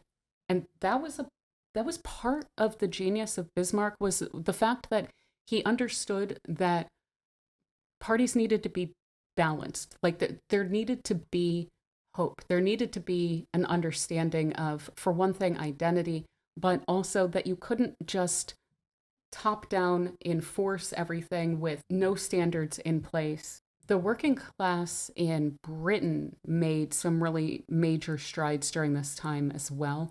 And of course, Marx and Engels were very active there as well, and encouraging that in Britain. And a lot of states did wind up becoming independent or protecting their independence during this time, and even more attempted to. And what they were setting up, and I know that this is a pretty Irish perspective on it, given like the one that I personally most identify with there was not successful, of the Fenians, and that had already been a bit of a mess, and still is even a bit of a mess of disagreement and lack of unity. But even those that failed, say, even the Glorious Revolution and so forth, it sowed the seeds. It eventually was won. It just wasn't won at this time. But virtually every single issue that was being fought for during this time was won, either then or shortly thereafter. And due to the effort and the inspiration of the people who were fighting for rights and independence and sovereignty, and working on those theories and trying to unify during this time. That's what wound up inspiring those wins later on. So pivoting back to the US for a moment here, again, the frontier, this is the period of the old frontiersmen. And so we had during this time the purchase of Alaska, and again, working up the imagination, the images of this new frontier, this new place that hadn't really been imagined as American before. We also then had the integration of Nevada, Minnesota, Nebraska, Kansas, Wisconsin. This period of time was also the Homestead Act of 1862, which promised 160 acres to family men who would work the land and who would create a homestead or a farm, basically, out in the Midwest. We have to look back at recognize that this was a white affirmative action program, one of many during those periods of time. But this was, again, branded and utilized as this is how you can become self-made. It looked like a gift or a concession, despite the fact that there were some multiple ulterior motives bound up with this. So, for instance, of course, this was when the insane levels of abuse of indigenous people here in the United States was at its height.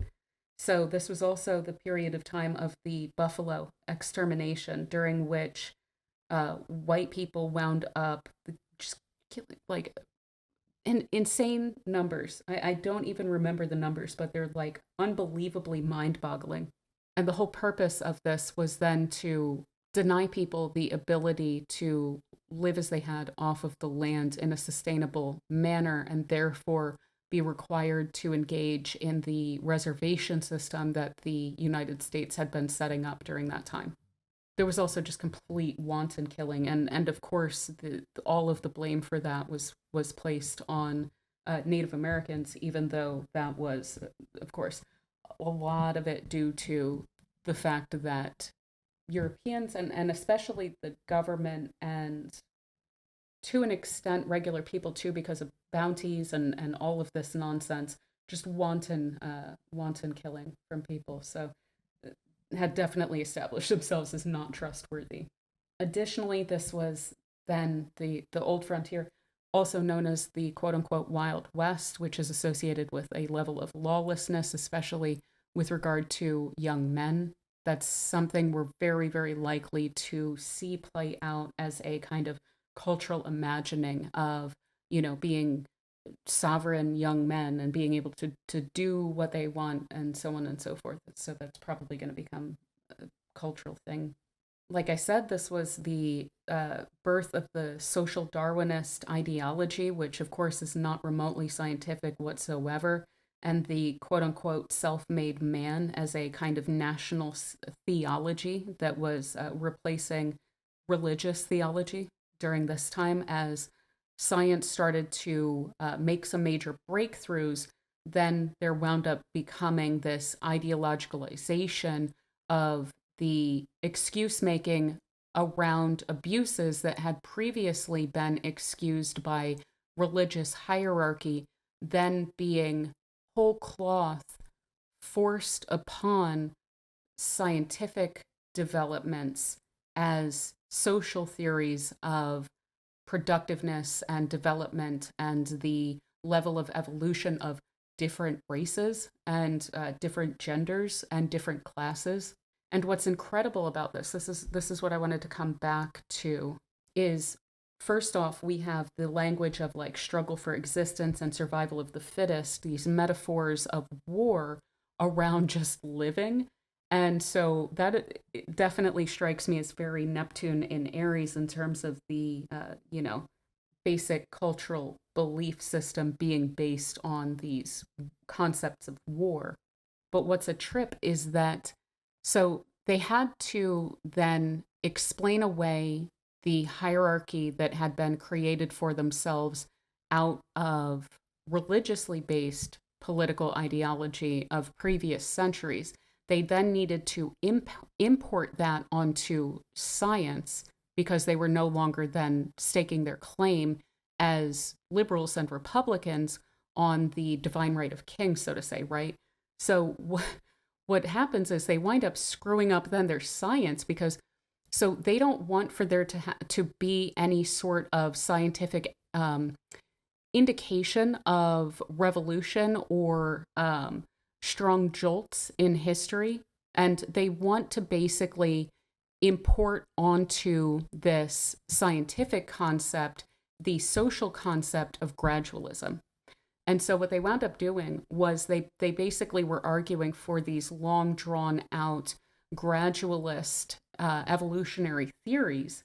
And what's so funny about this is that what they were doing was they were trying to prevent the influence of even radical liberals, but certainly Marx, Bakunin, Engels, all of these people who were active, the feminist movement, abolition movements, they were trying to resist any popular understanding of that scientifically. They needed to create the scientific theory to back up their already existing hierarchy. And so what they did was they then conceived of evolution as happening extremely slowly, where development is just really slow, because then that winds up saving their own skin in the period of time that they're living in from any sort of social revolution, if you're looking at it from a this is what's scientifically correct and so this is what we should do socially kind of perspective. But they wound up screwing up their science really bad for decades, a century, yes, 1 century. based on this, because it wasn't then until the 1960s that, guess what, some politically and ideologically revolutionary people who just happened to be evolutionary biologists, Stephen Jay Gould, one of my favorite people of all of the times and all of the people, and also then Niles Eldredge, they had to come up with, in the 1960s, punctuated equilibrium, which it does point out that evolution actually literally happens in short stints, which then they are interrupting extremely long periods of stasis, and then you get those quick periods of rapid change due to changing circumstances, due to a pressure that is placed on an organism to need to quickly adapt to a major change that is imposed. Now, certainly over long periods of time, sometimes you wind up getting developments along those lines, like especially when it comes to sexual selection and so forth. But when it comes to what mostly happens in terms of evolution, it does happen in those short stints. So literally the fact that they were trying to impose their science upon the society and create whole cloth, it completely phony social theories based on fake science, essentially, at that period of time, because they had no scientific basis for this perspective. They were just imposing it on that. They wound up screwing up their science, and it took another century until we were able to actually understand how certain species were able to develop in given periods of time, because there was this concept that then became ingrained in the science that no, you could not have had a rapid change in that species in a period of time of like 15,000 years because it's too short. And those changes need to happen over these long gradualist. And so now that school is called the gradualist school. And then Stephen Jay Gould and Niles Eldredge wound up then creating a school which taught a school of thought rather that teaches that there is punctuated equilibrium is generally the evolutionary driver that we're dealing with in reality. And it just always cracks me up when I think about how that wound up playing out of Darwinism leading to social Darwinism, leading to breaking of Darwinism in reaction to the fact that socialists exist, God forbid, and then that it took socialist evolutionary biologists to actually look at the thing differently because their perspective allowed for them to look for fast change. And then they were able to explain basically how these species had changed in this way in this quick period of time. So then this was also the period of secularism and liberal ideology. There was a lot of anti-clericalism that became pretty big around this time, like hatred toward religion. And that is kind of funny considering you would kind of think of something like that when you're looking at a Mars-ruled Neptune. Sometimes Mars-ruled things can react against the nature of those things, so to say. So when with anger and with hatred. And so, yeah, anti-clericalism was really, really big during this period of time, with religion being associated with Neptune, if I didn't get at that. But so we wound up with a kind of conflict, again, like I said, between the political theory and the economic interests, which leads to eugenicist theories of inferiority. And what was previously imposed by God now then needed to be decreed by science. So also this was the rise of the self-help kind of genre. Samuel Smiles, which is interesting because it was just as helpful and just as harmful then as it is today. So it encouraged the whole like self-made man kind of a concept, but it did have that kind of underlying, well, if you're not doing great, you must not be manifesting properly, like kind of an attitude to it back then too. So hopefully we don't see more of that attitude within the self-help community. There was also the beginnings of like secular education too, which led to a conflict over, the kind of concept of children's minds and who should have control over them. The church, of course, really, really wanted to maintain that control. And then additionally, in reaction then to this secularist movement and the anti-clericalism of this time, then the syllabus of errors was published, and the argument for papal infallibility was also decreed then in 1870. So the syllabus of errors was basically just a whining screed against liberal modernity. So basically, throughout all of this, what we see with both sides of this, both the secular side that is still trying to exercise the control that had previously been claimed on divine right, as well as the church as it was flailing and thrusting and trying to maintain control, was just this extreme overconfidence of these leaders. So we also have, during this period of time, quickly, Auguste Comte was pushing the positivist theory during that time, which became a pretty obnoxious sociological school of structural functionalism, which is not remotely correct in my view. And basically, it was a form of scientism at that time, of placing whatever theories they developed along quote unquote scientific lines, then whole cloth applying that in a way that doesn't make sense to society and assuming that it works then. So basically, this push for reform and social order and progress as against actual movements for like emancipation and so on and so forth. It's basically, this was one of the many social Darwinist influenced theories of the time. Herbert Spencer was also publishing in this time, and he was arguing for laissez faire and extreme forms of social Darwinism and individualism. And he's still a bit of a scourge on ideology and theory. Also developing out of evolutionary theory was spiritualism, which sought to extend the concept of evolution beyond a single life and into the spirit world, basically. There was some really, really, really avant-garde art that wound up coming out of that that I found to be probably the most impressive aspects of it. Of course, there was already Eastern spiritual theory that kind of argued for a lot of what spiritualists were, but from a more sophisticated point of view. But nonetheless, those kinds of ideas wound up then becoming big, especially in the United States too. Now, when it comes to art, this is also when Wagner was incredibly, incredibly popular. And he, of course, is known for being basically proto-fascist.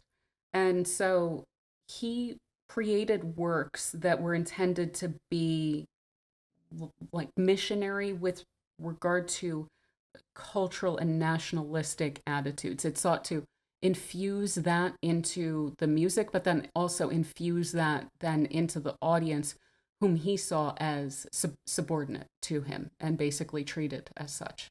What's interesting is that we do have some really excellent names, and we do have some really excellent artists that are active during this period of time. But again, this wasn't so much about completely new artistic mediums and styles which are expressing some sort of ethereal attitudes that are, up in the air or anything.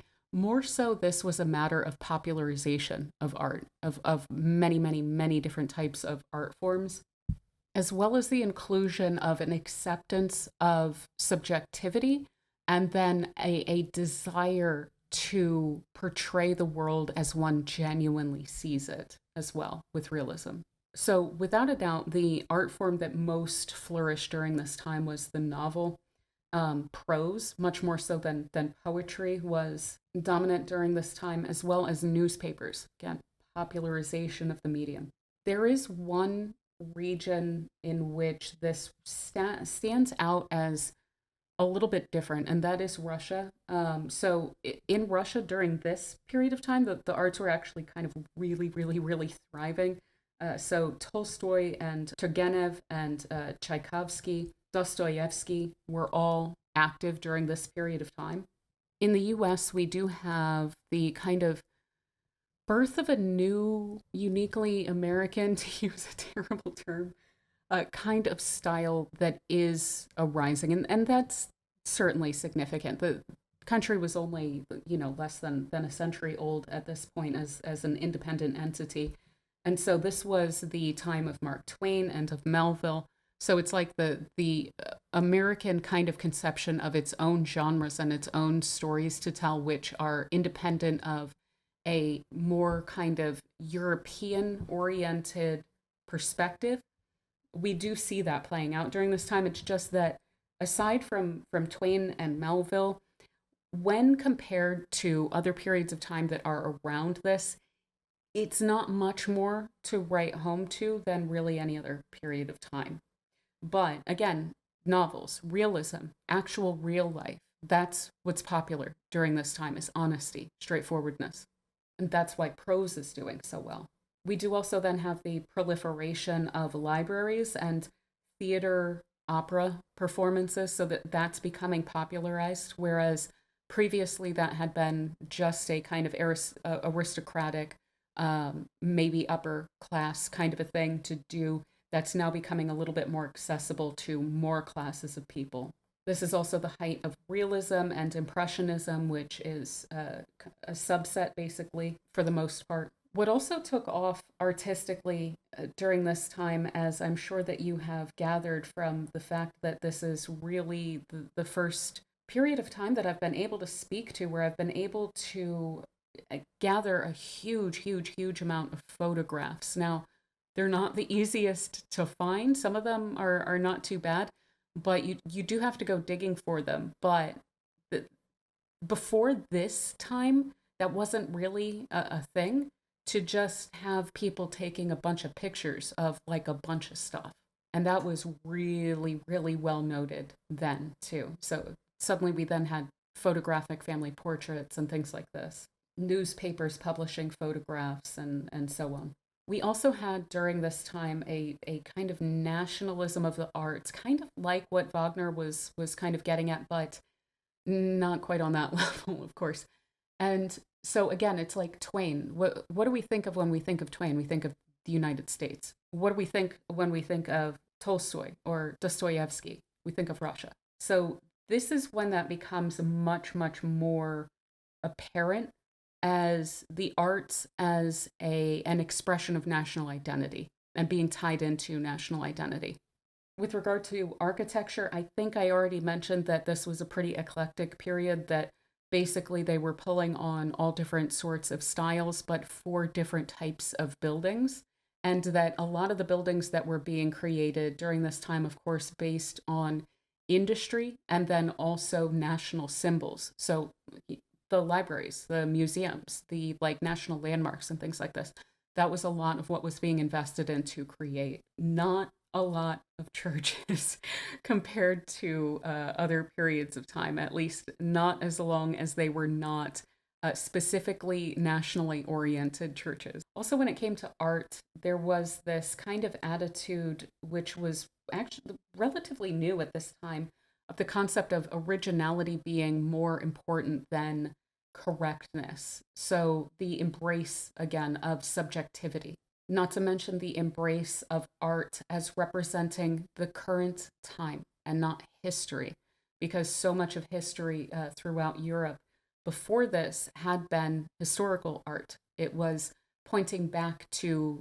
like biblical stories and, Roman pantheon figures and so on and so forth. It was so backward looking, almost conspicuously. But when we look back at this period, we don't really think of the fact that it was innovative, that realism and impressionism, they were painting scenes that were happening. And that's really truly what was innovative about those styles, was that it wasn't backward looking. It was embracing the period of time that they were in as worth note. This was also one of the earlier avant-garde kind of scenes that a lot of artists and politically active people and so on and so forth, just so many different social classes. For one thing, they were mixing, but they also had these pretty progressive ideas, and they were not just young people.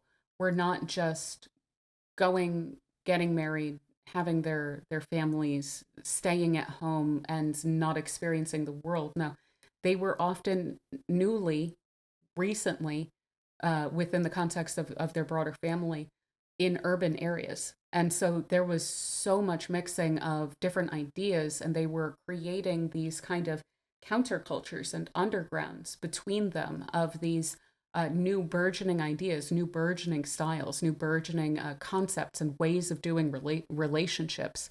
This again was the birth of the feminist movement as starting to work itself into the youth mainstream at least. But I should also point out that all of those terms that I just used, they're all later terms. I don't actually know. I should know.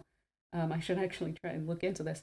Like, what did they call that they were doing? Like, what is their term for avant-garde or underground or counterculture? I don't know that they had really a term for that, but they were certainly doing that, and they were some of the first. I know that like there had been previously some in the 18th century, like the late 18th century, there had been a little bit of movement around like groups like that, but it wasn't remotely on the level, and it wasn't remotely as class mixed as it was during this time.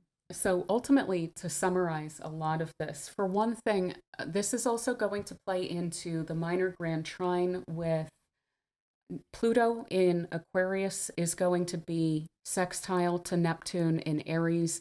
Neptune in Aries is going to be sextile to Uranus in Gemini, and then Uranus in Gemini is going to be in a trine to Pluto in Aquarius. So they're all going to be in really close, really supportive conversation and kind of like a collaboration, really, with each other for the coming like 5 to 7 years, at least 5 years, that this weird aspect pattern is going to hold. Now, astrologers have been pointing this out on different levels for like 40 years, that it's a trip, that this is going to be taking place like this for so long. We've never seen anything like this before. And then you throw in the fact that Saturn is going to be ingressing with Neptune into Aries. I'm going to be doing a video on that. I've done one on Pluto and Aquarius. I'm going to be doing one I'm super excited about with Uranus and Gemini. And then again, wrapping up with that aspect pattern that they're going to be working through. I'm going to be covering that throughout this upcoming time too. But this is just a complete sea change from what we've been dealing with in recent decades. And what it points to is active participation. These planets have been in very, very, very passive signs recently that maintain the status quo, that don't really do much about the interesting kind of imaginings that Neptune may have been having in Pisces. Nothing was done about it. This upcoming period of time is when that is going to start to become genuinely active. I just recently did a video on the fact that just before Neptune goes into Aries, it's going to be conjoining the North Node, and it's going to be collecting up a lot of more or less instruction, more or less checking in on where we're at right now when it comes to our cultural ideals, our values, our beliefs, the karmic conditions and situations that we find ourselves in, the cultural strategies that we're working up, and again, themes of unification and so on. So we're getting to that message here at the end of February. We then have Neptune finally moving into an active sign in Aries, and it's taking some of those marching orders basically from that conjunction with the North Node, and that understanding of where culturally, collectively we are at right now, what the conditions allow in terms of that activity. So it's going to be a crazy time. It's going to be wonderful and horrible. It's going to be pretty anxiety producing, like all of the time. I would say channel that as much as you possibly can into expression, personal expression, but also community involvement. One thing that we're going to see, especially with Pluto in Aquarius and Uranus and Gemini playing into this Neptune in Aries, is that there needs to be greater connection with our communities again.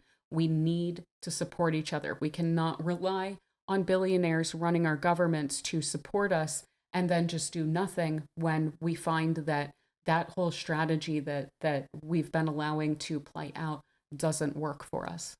Neptune in Aries is going to require that we take action, that we participate, that we understand that the value of individuals is based on the fact that they exist, that people have rights, that they should be defended and, if necessary, fought for and rebelled over. And really, more than anything, that strategy and unity is absolutely paramount for any efforts toward social progress. I didn't go into previous periods of time, but the time before this that we had Neptune in Aries was full of peasant revolts everywhere. So that's something that's going to be going on. It's something that we're going to see. And I think that ultimately what's really going to be important to that end is that those who will not push for those things and will not be active for social progress, and no judgment, there are so many different reasons for all different types of people to not be actively engaged in that, to not allow for themselves to judge and denigrate the efforts of others toward the betterment of all of us, just because we don't like what they're wearing, or just because we don't like what they believe on some other irrelevant issue or something like this. Like, try not to stand in the way of progress because it's not exactly wearing or saying in exactly the same way that you would what you would like to hear. So I think that that's going to be really critically important for strategy and unity, generally speaking. But overall, culturally, incredibly dynamic time. I'm looking more forward to this than I even anticipated before I decided to take a few days out to brush up on this period of time and really look at it just strictly through a Neptune and Aries lens. So certainly best of wishes from me to anyone who is doing the good work during this period of time and pushing culture and society forward. And thank you all so much for being here. I hope that you enjoyed this video.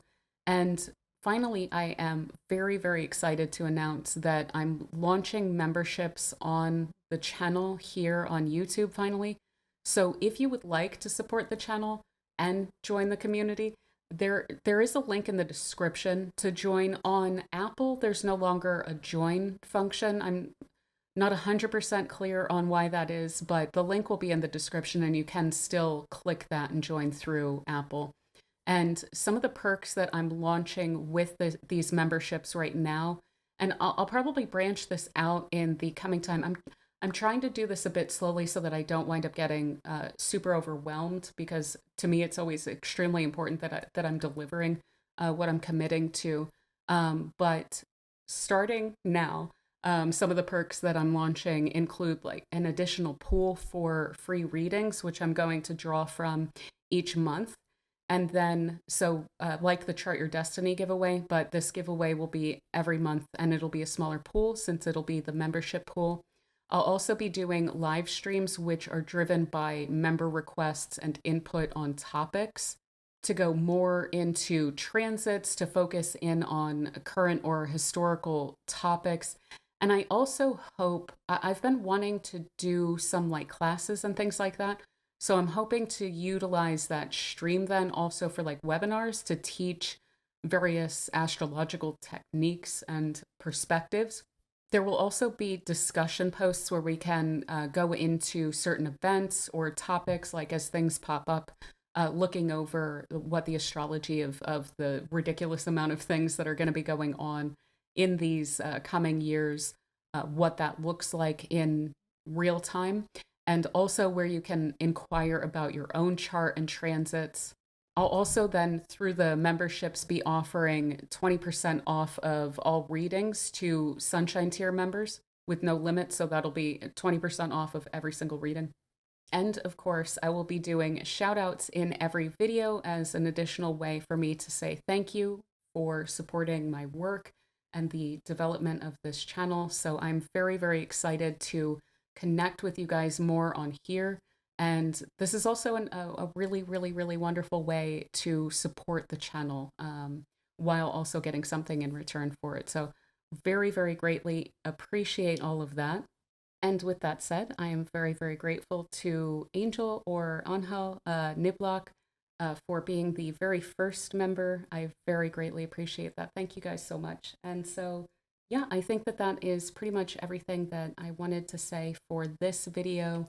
As far as I know, next on my calendar is the Aries ingress, and then toward the end of the month, I'm going to be taking this Neptune in Aries through the signs, but that should be after the March video. So yeah, with all of that said, thank you all so much for being here, and I will talk to you all soon. Bye.